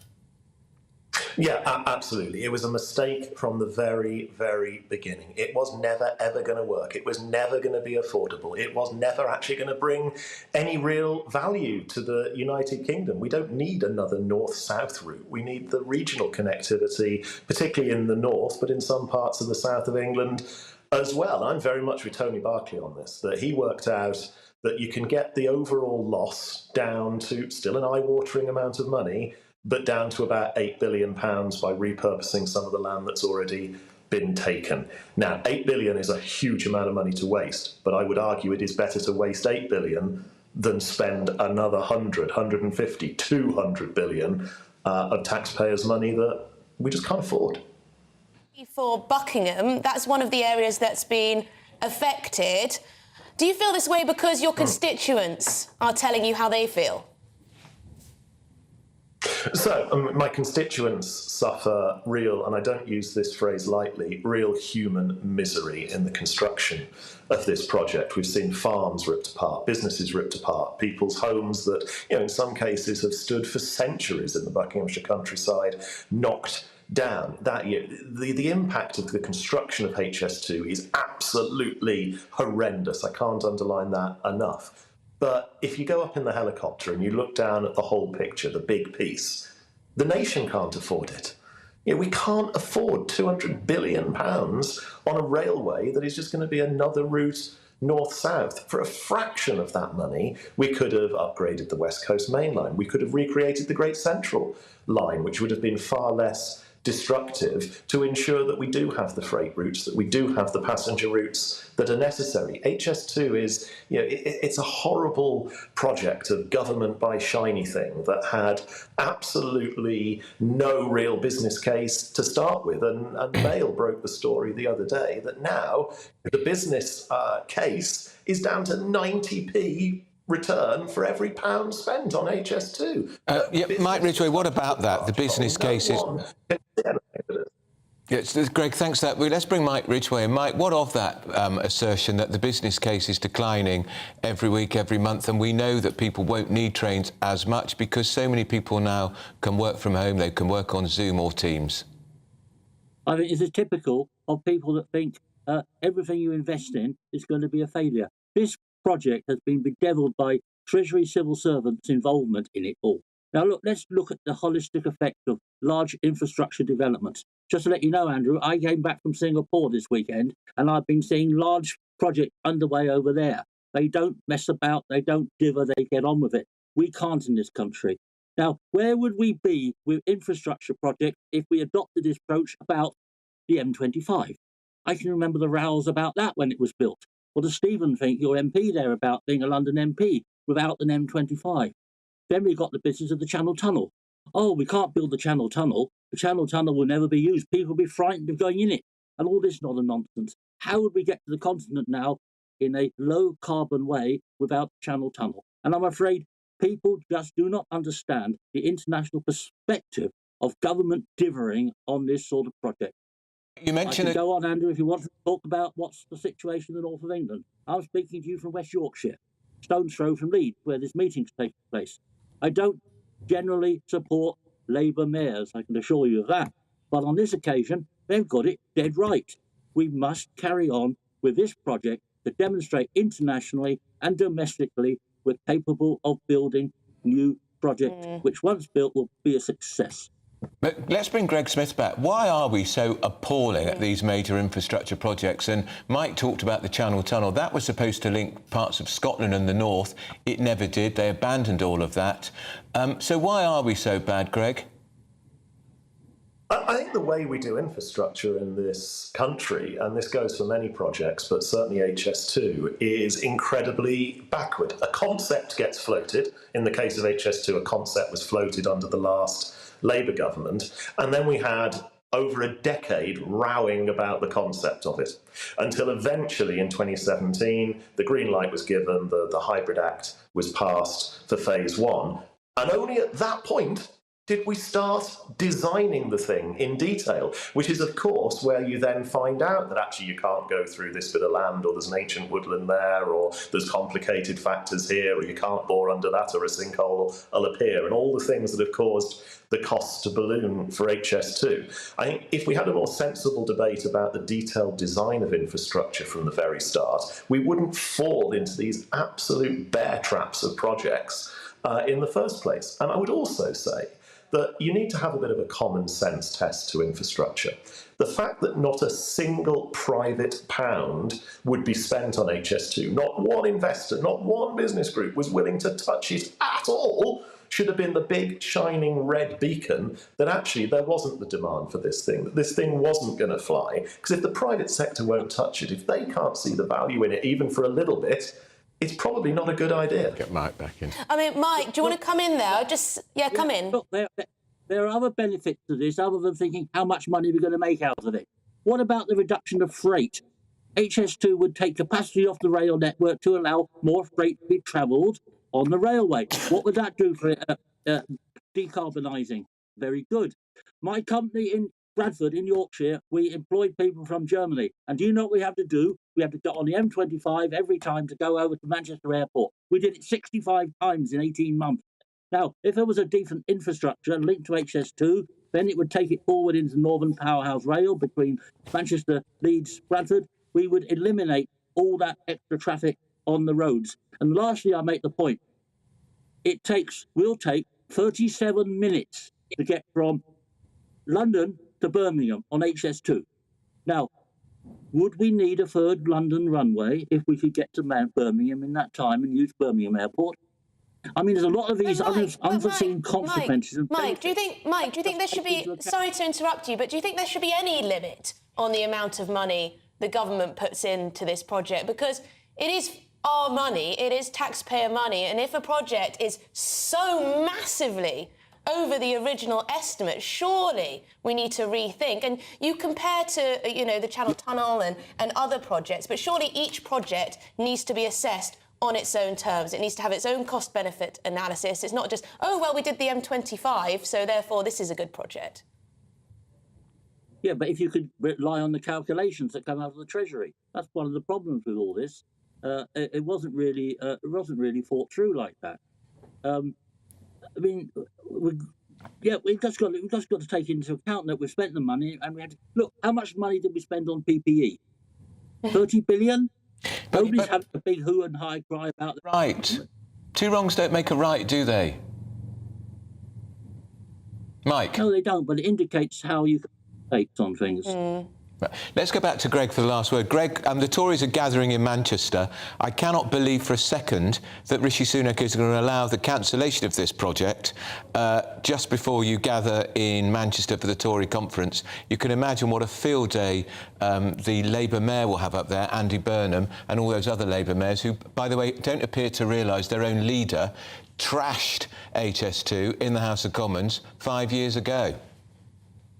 Well, this is one of those rare examples where Captain Hindsight was right the first time when he opposed HS2. But, what I would say is don't take Manchester as one unified voice on HS2. When I talk to colleagues like James Grundy, who represents Lee, he's totally opposed to HS2 because he sees the devastation it would bring to his constituency through the Goulburn link, and he sees the cost of the whole thing robbing his constituents and robbing Manchester of actually the regional connectivity that they're crying out for. I'm on the Transport Select Committee. We've been to the north of England to take evidence, and actually the overwhelming demand from the north of England is that east-west regional connectivity, not a very expensive high-speed line to bring people south. Yeah, but HS2 will be part of it. Go on, Mike. HS2 will be part of it. HS2... When I talk to my constituents, when I talk to people on the Transport Select Committee, people aren't clambering to get to Birmingham 20 minutes faster. They want a seat on the train. They want a reliable train on the West Coast Main Line or the Chiltern Line. They want a toilet on it that doesn't resemble the facilities tent at Glastonbury after day 3. That's what they actually want. They're not clambering for 20 minutes quicker. No. How long does it take to get from Leeds to Birmingham now compared to how long it would take if the HS2 was constructed? It's nearly an hour and a half to get to Birmingham from Leeds. Now, HS2 will dramatically halve that period. You're not taking into account the benefits of HS2 linking into a Northern Powerhouse rail complex. Gentlemen, it won't, because the eastern leg's already been scrapped. Yeah, gentlemen, we're Well, going this is the problem. You know what? I'd completely agree with Mike if we'd done this quicker to time and to budget. But now it's falling apart at the seams. But thank you for having the debate. That was fantastic. Conservative MP Greg Smith and Mike Ridgway from the Consumer Packaging Manufacturers Alliance, Director of. It's a lively out of discussion, isn't it? And one. I feel very torn on it, because on the one hand, I can't bear the thought that we've spent 19 billion, potentially 30 billion, we're going to scrap it. Well, what's the point of that? To get to Birmingham a bit quicker. But equally, if Lord Berkeley's right and it's going to cost 180 billion, that's far too much for a railway. Far too much. I just wish we could build things on time. Yeah, but Mike's been to Singapore, I've been to Singapore. They do infrastructure brilliantly, as they do in China. There's a lot of people who said it was a flawed project from the start. Let us know what you think. Still to come, a judge has ruled that Donald Trump repeatedly committed fraud by overinflating his wealth to the tune of billions. No surprise there. He's still probably going to be the Republican candidate to be president of the United States next year. I don't think it'll be against Biden. Well, we're going to talk to an expert in just one moment. This is Britain's Newsroom on GB News. What you get for breakfast is something that, if we do our jobs right, you will wake up to news that you didn't know the night before. It's a conversation. It's not just me and Eamon. We want to get to know you, and we want you to get to know us. From 6, it's Breakfast with Eamon and Isabel. Monday to Thursdays on GB News. Britain's news channel. Westminster is going around in ever-decreasing circles, followed by the media. Britain is broken. How on earth did we get into this mess? But more importantly, how do we get out of it? Join me at 7 p.m, Mondays to Thursdays on Farage, here on GB News. We will have open, rational debate. We've got to work out how Britain moves forward from this. Join us here on GB News, the People's Channel. Britain is watching. Join me, Andrew Pearce and Bev Turner, Monday to Thursday, 9:30 a.m. Who benefits from that? Not the British public. And on Fridays, join us, Tom Harwood and Ellie Costello from Britain's Newsroom. That's what you get with this show. That's fantastic. If it's happening, we're talking about it on Britain's Newsroom. GB News, Britain's news channel. GB News, unlike other broadcasters, isn't obsessed with the London-Westminster bubble. We think there's a nation beyond the M25, and that's why we talk about the issues that matter across the land. Join me on State of the Nation, 8 to 9 o'clock, Monday to Thursday, on GB News. Daisy's listening, and you should too. People in Britain, they love free speech, but they also love fair play. I don't care if I'm speaking somebody from a trade union, from the Labour Party, somebody from the SNP. And I think the viewers like to see that actually we can challenge one another, but in a positive way. We think we ask the questions that people want to ask, and often we ask the questions that we wanted to ask in Parliament but never got the chance to ask. So join us every Saturday, 10 a.m. till noon on GB News, Britain's news channel. Nightmare commute. Kick it up a gear with me, Patrick Christie's, at drive time, 3 till 6 p.m, Monday to Friday on GB News Radio. You can listen online and on DAB+, on the smart speaker app and on the GB News app.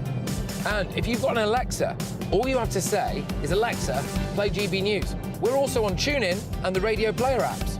From the school run to rush hour, get revved up with me, Patrick Christie's, on GB News and GB News Radio. First and foremost, I'm a GB News fan, and I was before I was working here. Just love the fact that we're asking the questions that a lot of establishment media won't ask. With a bit of a twist, we not only want to inform you, but we want to keep you entertained. It's worth the drive because you get in and the team's all ready and waiting, they're itching to go, and it's a proper little family. GB News is the People's Channel. It's the audience that makes the programme sing. We're giving our viewers and our listeners a voice. I see the thousands of your letters, tweets, emails, you name it, coming in. Britain is broken. How on earth did we get into this mess? But more importantly, how do we get out of it? The establishment had their chance. Now we're here to represent you. It's time for something different. It's time for GB News. I'm very patriotic. I believe in Britain. Our best days lie ahead. Britain's watching. Britain's watching. Join us here on GB News, the People's Channel. Britain's news channel.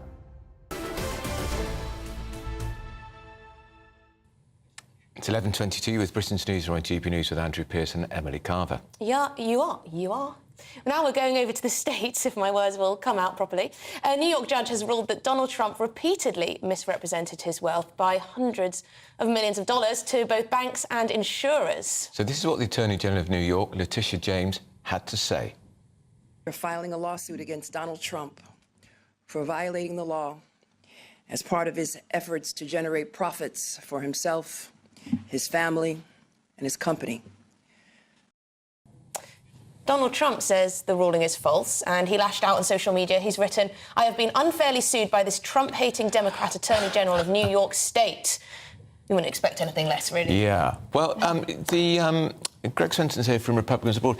That Attorney General, she is very political, isn't she? Because by definition, they are in the United States. Absolutely. I mean, some judges are appointed, some are elected. But her campaign, she was elected. She ran on the campaign strategy of get Trump. Yeah. Or I'm the best suited to get Trump. Yeah. So, you know, it's really obvious that this is a politically motivated case. This was not brought to trial by, or there was no accusation by Deutsche Bank. They didn't lose money. They're all happy. And so this was really the Attorney General looking for something to get Trump on, which she clearly stated in her campaign. And what is it, fraud? What is the alleged crime? They're arguing that it's fraud by inflating the value of Right. the assets, which is what real estate developers typically try to do, get the most value. And they also pay a higher tax bill when they do that. So there's you can really argue that this is a witch hunt, whether you like President Trump or not. Yeah. And I surely wouldn't advocate for him or cover for him on a lot of the things that he does, and a lot of his wounds are self-inflicted. But this is pretty obvious that it's the weaponization of the justice system. It's still extraordinary to me. I know what America does things differently. To see a law officer like the Attorney General attacking, drawing and quartering the person who she's investigating or he's investigating with a little row of people behind nodding, and it's an extraordinary way to conduct It really is. affairs. And we haven't seen that typically, and it's only recently where there is this sort of, you know, hypocrisy and a two-tiered system. In many ways, there's a double standard, and you could see how the DOJ and many of the lawyers involved in the FBI and the DOJ, the IRS, have really treated the Trump family or Trump himself so differently than the way they've covered for Hunter Biden and Joe Biden. So that doesn't sell well with the electorate. I was going to say, it's playing to his strengths, isn't it? Absolutely. This is a gift for him. Look what happened with the indictment. The first big indictment was the Alvin Bragg indictment, which was also, like Letitia James, very political. He ran on the same campaign slogan of get Trump. And when he announced his indictment, Trump's numbers went up 30 points. It's phenomenal how it's in many ways, you know, we would suspect that the Democrats are doing this on purpose because they want Trump to be the candidate. So it's elevated Trump. But now it's looking like it might have backfired because his numbers are up in the general election as well, not just in the Republican. So if there was a general election, according to the numbers now, would he win? According to the polls now, yeah, and it's a snapshot in time. You know, it's early, but you know, he pulled the ABC Washington Post poll came out over the weekend and really sent some shockwaves to the Democrats. It had Trump winning by 10 points. Now, that's not realistic, really, but he's polling at 23 on the border, he's polling at 30 on the economy, and 37 overall. He is a really flawed candidate. So this is not only is the failure of Biden helping Trump, but also these indictments have really helped Trump. And you go back a year ago, Trump was only up 9 points over DeSantis in August of 22. After the Mar-a-Lago raid, he was up 39. And then that bump faded over time. Governor DeSantis had a phenomenal midterm re-election. Everything was humming along, and he was only down 12 or 15 in April of this year. And then the Alvin Bragg indictment came. Lead grows to 30, 40, 50. Now, the 6 Republican candidates today, this evening, is it this evening? It is, yeah. A Republican debate, and of course, Donald Trump will not be turning up. Is he trying to avoid scrutiny? I think it's a little bit of both. You know, I think when he avoided the first debate in Milwaukee, it might have been tactically smart because his lead was so phenomenal. Yeah. But the numbers after the debate, you know, kind of reflected voter concern that he wasn't willing to work. He wasn't willing to be on stage with the other candidates. Maybe that, again, that might be tactically smart in the near term. But this gives the other candidates an opportunity to demonstrate that they have a vision, they're fighting, and they're doing the work. Yeah, but Greg, will any of them actually say on the stage tonight, or are they too worried about the effect? Will they denounce him? I think they will. It's possible. I mean, Chris Christie did a great job of it last time. He's the big guy, really big guy. He's quite the Trump Being critic. diplomatic. He's no chance of winning, by the way. So he's kind of the rabbit. Is he bottom of the pack? He is. He's sort of part of the bottom of the pack. And that herd will be culled, perhaps even after the debate tonight. Yeah. The fundraising numbers, quarterly fundraising numbers, will be announced shortly after this Saturday, after the September 30th quarter ends. That will cull the herd a little bit, too, because the people that can't fundraise obviously have no chance of winning. So this is a chance for maybe Governor DeSantis and Nikki Haley to emerge from the pack a little bit. She's the former ambassador, isn't she? That's right, former ambassador and former governor of South Carolina. Yeah. So she did well in the Milwaukee debate. Governor DeSantis has got a phenomenal ground game in Iowa, so that's really what everyone's looking toward. You know, these debates are important. They're not going to move the polls that much, but it will thin the herd. So it's Trump versus one or two other candidates. What about the young billionaire who there's been a lot written about? He's got some staying power because he's spending his own money. Remind us his name. Vivek Ramaswamy.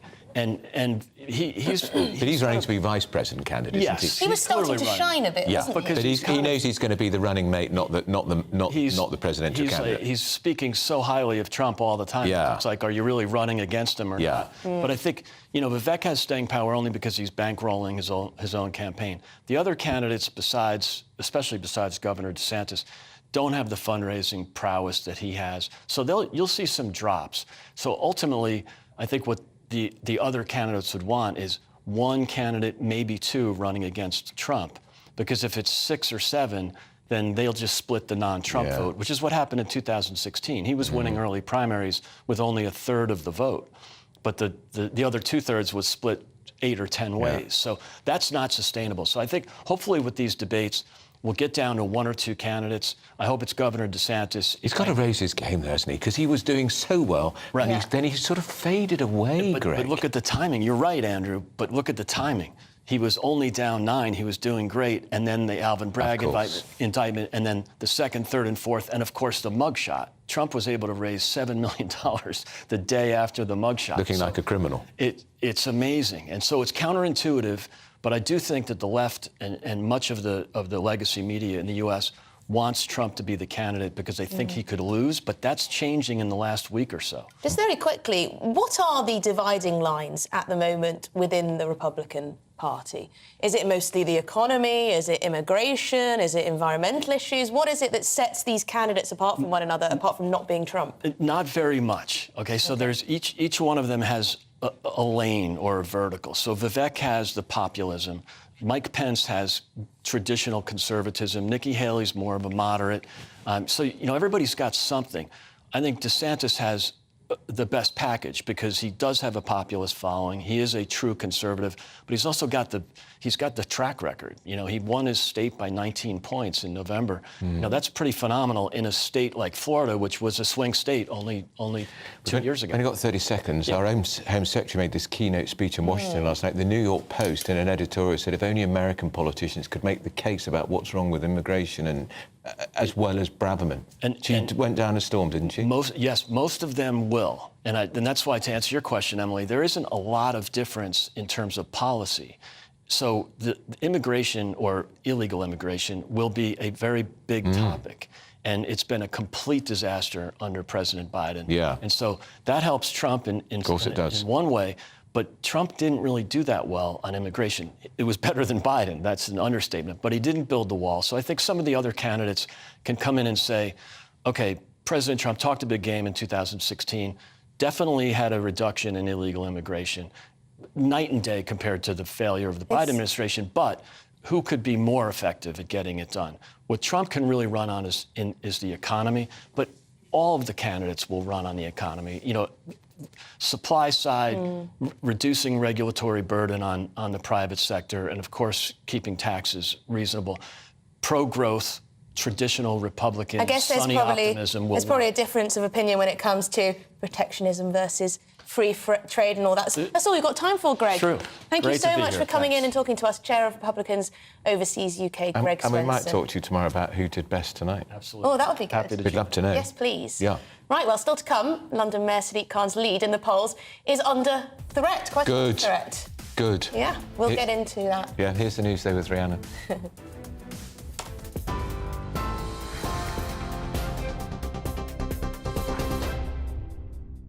Good morning, it's 11:33. Your top stories from the GB Newsroom. A 15-year-old girl has died after being stabbed in South London. Met Police says a boy who knows the victim has been arrested. Emergency services were called to Wellesley Road in Croydon at around 8:30 this morning following reports the girl had been stabbed. She was pronounced dead at the scene 50 minutes later, and we'll bring you more on that story as we get it. The UK's largest untapped oil and gas field, Rosebank in Scotland, has been approved for development. That's despite a row over climate damage. The government says the plan has undergone an environmental impact assessment and will be in line with the natural decline of the North Sea basin. Norwegian oil giant Equinor expects Rosebank to bring over £8 billion in direct investment to the UK economy. 5 Labour mayors from across the country have met in Leeds to urge the Prime Minister to stay on track with HS2.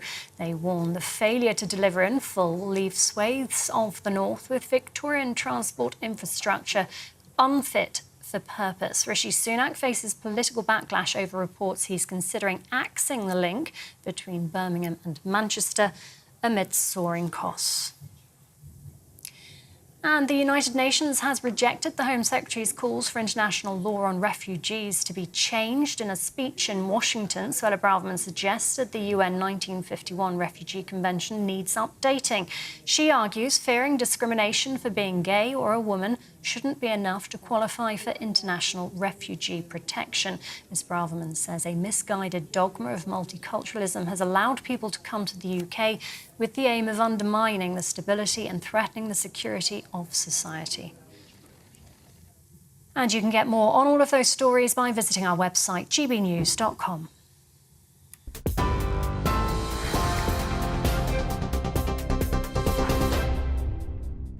Direct Bullion sponsors the Finance Report on GB News for gold and silver investment.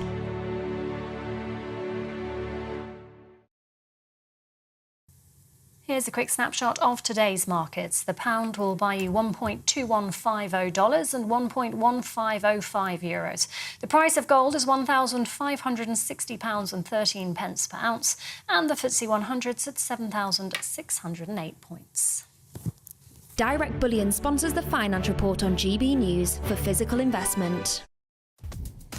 Right, well, still to come. Has Labour plans to add VAT to private school fees put them in detention? I think they have. Certainly with Sir Keir Starmer's former head teacher. Yeah, it's not going down as well as they thought it might, Yeah. I think. Britain's Newsroom, GB News. That warm feeling inside. From boxed boilers. Proud sponsors of weather on GB News. Hello, welcome to your latest GB News weather update from the Met Office. Now, Storm Agnes is set to bring some disruptive and potentially damaging winds to areas of the UK today. There are wind and rain warnings in force, so make sure you take a further look at those if you're in those areas. Storm Agnes is an area of low pressure, very deep area of low pressure that's going to be pushing in from the southwest of Ireland, pushing up through the Irish Sea and affecting many western and northern areas of the UK. There's wind warnings in force for gusts of 45 to 55 miles per hour inland and up to 60 or 65 miles per hour along the coast. Some heavy rain will affect much of Northern Ireland and southern Scotland, as well as areas of Cumbria and Lancashire. That rain will continue through this evening, bringing some pretty difficult driving conditions and also plenty of debris on the roads as well. The winds stay strong overnight, but much of the rain will clear to the northeast and it will stay breezy for many through Thursday as well. It's drier across the southeast through a lot of today and overnight as well, but still you will see the effects of those winds. Then through Thursday it'll be generally a calmer day, but still fairly breezy, but plenty of dry weather at least to start and some decent sunshine as well. However, as we head through the day, some pretty gusty wind will move into Northern Ireland once again, as well as northwest Scotland, and it'll cloud over in the southwest as ahead of further rain overnight and into Friday. That warm feeling inside. From Boxed Boilers, proud sponsors of weather on GB News.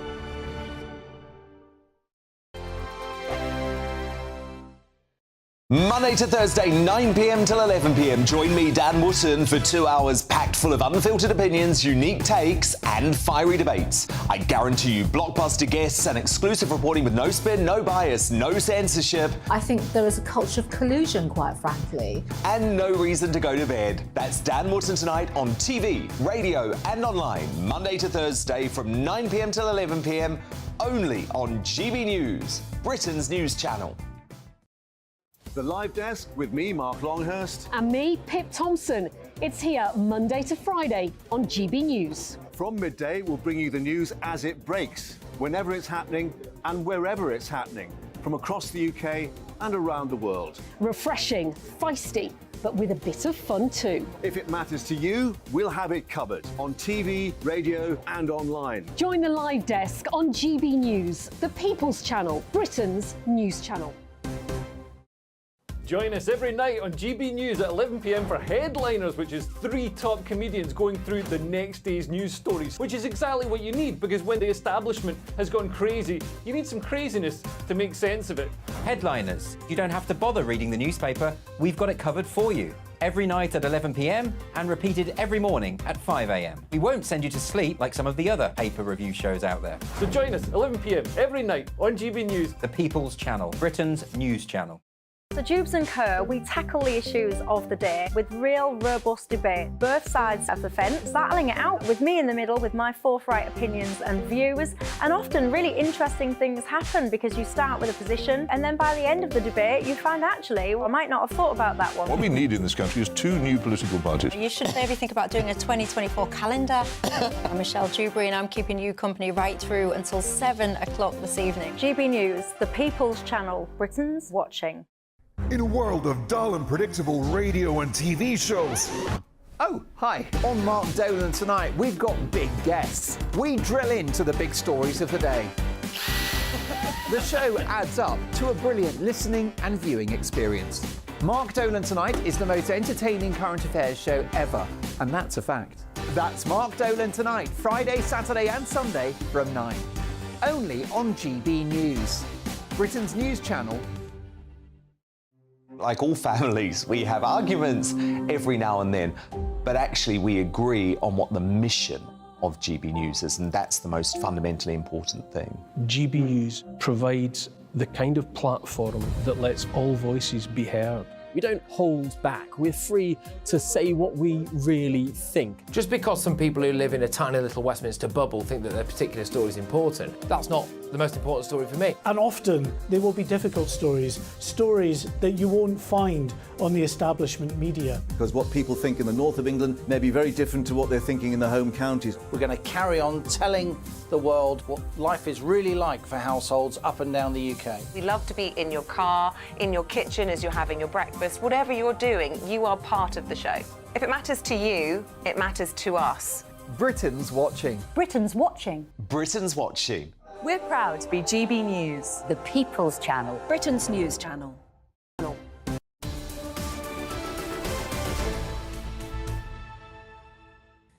Right, it's 11:41 in the morning. You're with Britain's Newsroom on GB News And with me. The panel are back. The panel are back. Stephen Pound. It's like we never went. And Andrew's also back. Andrew never left. I never left. And also Emma Wolfe. Really interesting poll in The Sun today, Emma, which I'm very excited about, saying that Sadiq Khan is now just 3 points ahead of his Tory rival to be Mayor of London, Susan Hall. That's amazing. As a Londoner, I am very pleased about this. I was looking at Stephen there, who was talking about Sadiq Khan a few minutes ago, his temper. And his temper? This is exciting. And his temper. Yeah. Tell us about it. You know, he gets frustrated. Is it the small man, big temper? Is that what you're trying to tell us? I wouldn't go there, but I think if he's 3 points ahead, that's actually a considerable improvement because he was level pegging yesterday. No, he wasn't. Yes, he was. But, Andrew, no, he wasn't. May I say something? For the first time, you'll ever hear a good Labour man say this. We are longing for Jeremy Corbyn to stand. He's the only person who can save us now. Well, if he stands as an independent, exactly, the Tories walk it. Exactly. So you want Sadiq Khan out, do you? Yeah. No. I mean, Jeremy, the Tories' perspective is bring in Jeremy Corbyn. Yeah. Hang on, what do you think Sadiq Khan's got wrong then, Stephen? Communication, partly.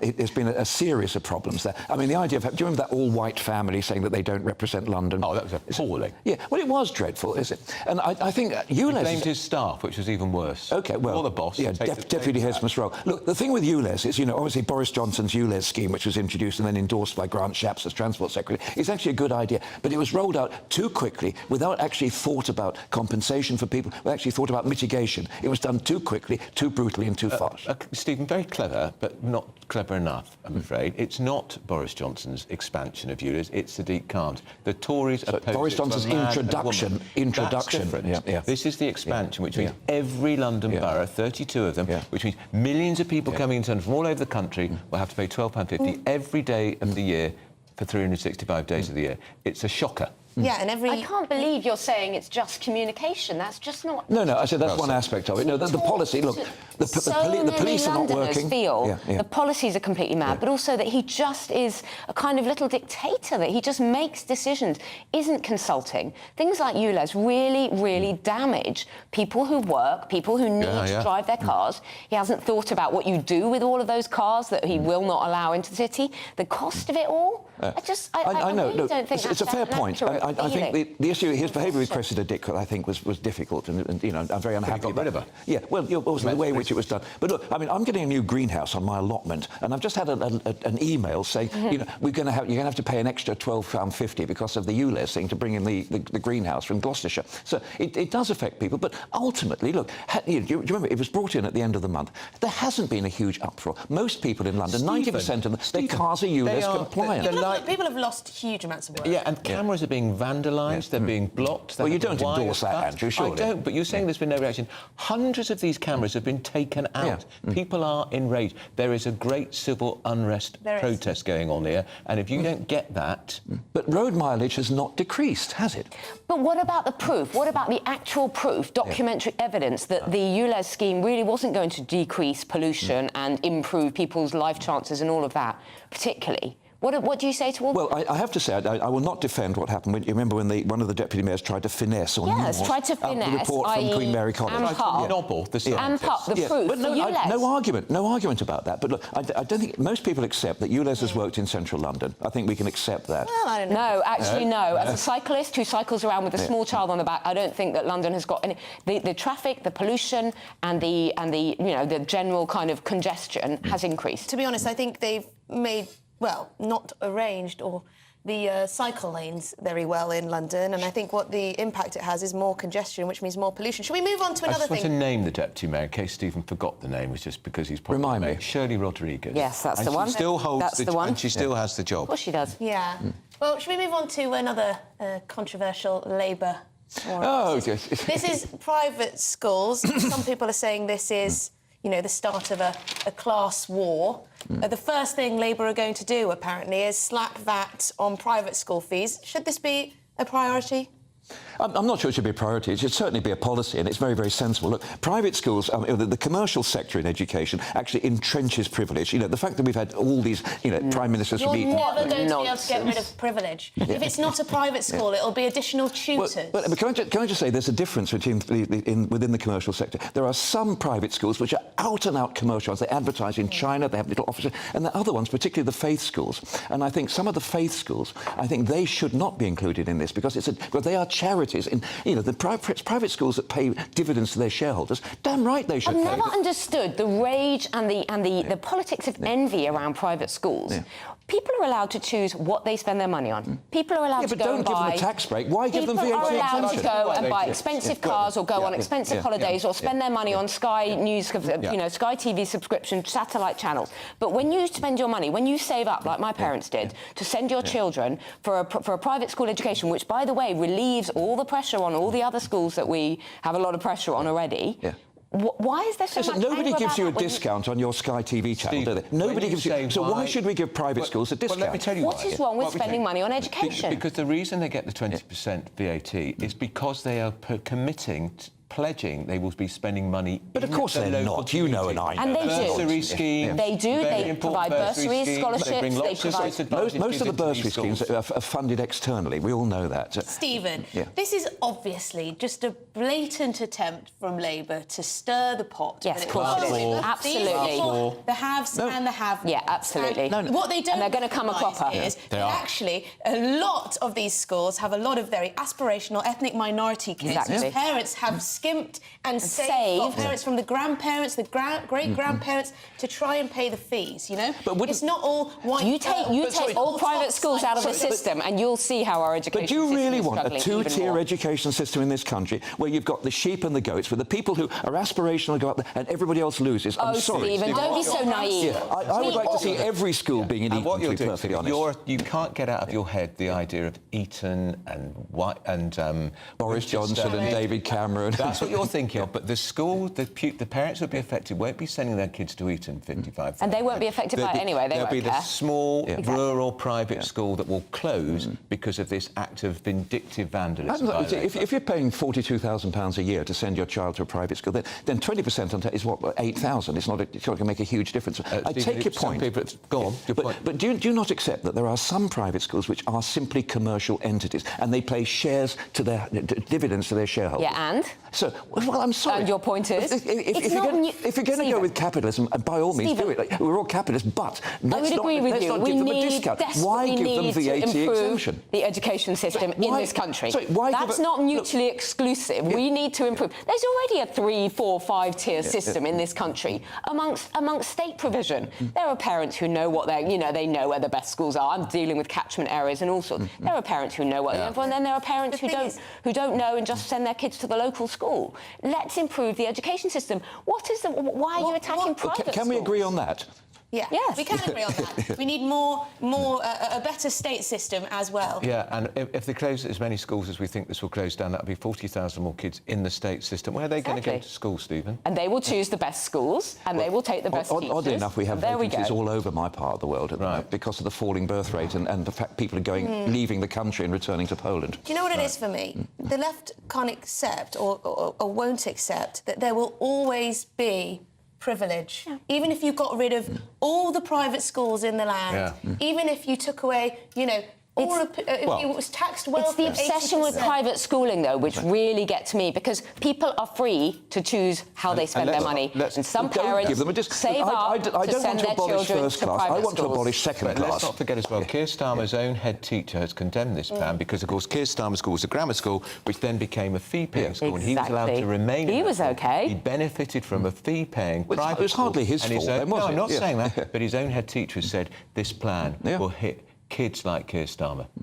But when Keir Starmer went to that school, if you remember, it was a state school. Yes, it was. Yeah, it was. Take away the private schools and all you'll do is feed private tuition more. You know, people aren't going to stop trying to... Now, that's an interesting thought. I hadn't thought Emma wants to know, do we know how to make a phone call? It's not going to take away privilege. It's not going to take away anything. Stephen, there's an etiquette, but we're not talking about etiquette in the studio. We're going to talk about etiquette of phone calls. Because this is a hilarious article in the Daily Mail. Do you know the modern minefield of making a phone call? If you're like me, a direct phone call, it causes intense distress. I mean, the idea of your phone ringing and someone calling you directly, many people just don't know what to do. You kind of freeze, and should you answer the phone, should you not? Anyway, the etiquette says don't leave a voicemail. No voicemail. Always text someone. Always text them before calling. What? So you have to say, can I give you a call? So if it's Stephen, you get a text from Stephen Pound saying, can I call? Everybody's going to say no. Obviously. Yeah, but most of my phone calls come from Bangalore anyway. Most of you don't get direct phone calls now. So there's this whole panic and how we negotiate, like calling someone, just literally picking up the phone and calling them. And is this about young people in particular? Because nobody uses a landline anymore, of course. There are exactly. Almost no one has landlines. There is a lot of anxiety amongst the young and how you deal with a phone call because they're not used to communicating in any way. You know, everything is kind of asynchronous. It's not this kind of direct interaction. So texts, WhatsApps, everything is kind of you can deal with it when you want to. Whereas when you ring someone, it puts them on the spot. I suddenly feel desperately, terribly old, probably because I am.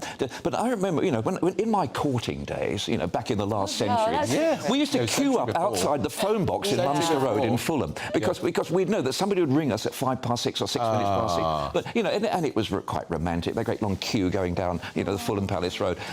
Unfortunately, it was very often the same girl that we were when the pigs went halfway through? I know, press button B. And do you remember when you had to ask your parents, could you go out in the hallway and wait for your phone call, and then all your brothers and sisters would try and listen in, and someone would call you. Do you remember those little tables? You used to have these lovely little tables in the telephone table. Exactly, with the phone book underneath it, which was about 6 inches thick. And the yellow pages, remember that? And have you ever tried to explain to a young person why the phones were attached to the wall?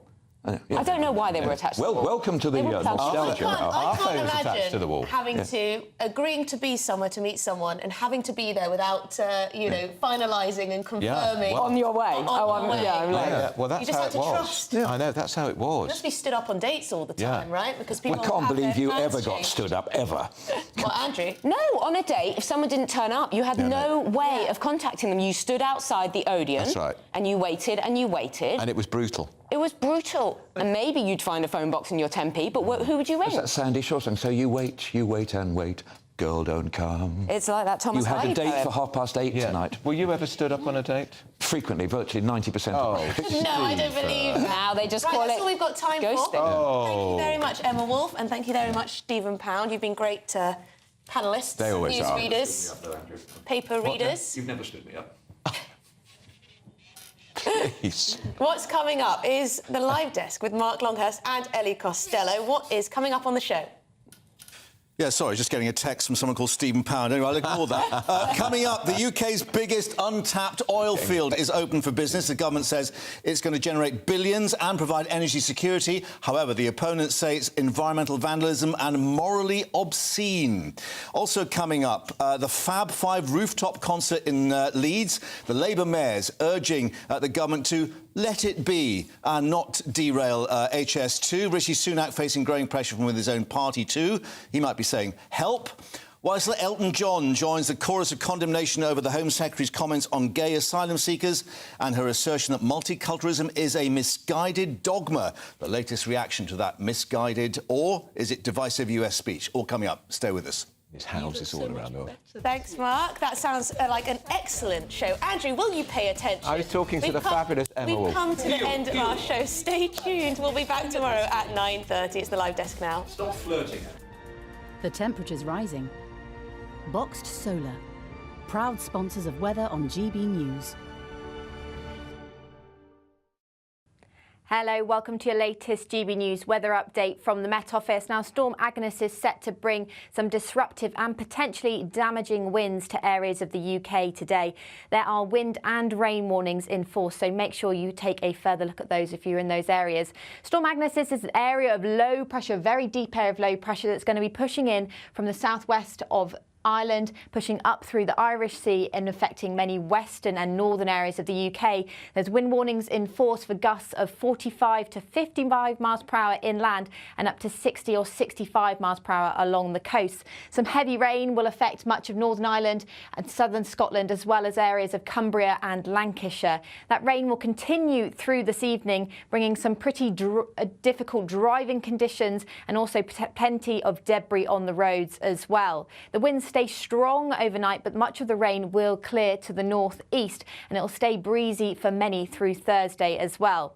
It's drier across the southeast through a lot of today and overnight as well, but still you will see the effects of those winds.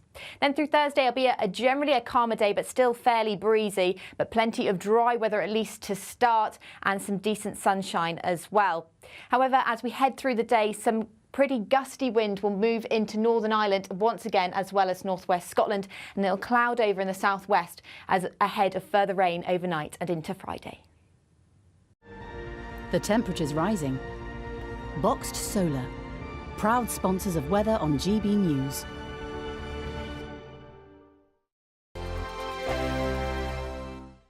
What you get for breakfast is something that, if we do our jobs right, you will wake up to news that you didn't know the night before. It's a conversation. It's not just me and Eamon. We want to get to know you, and we want you to get to know us.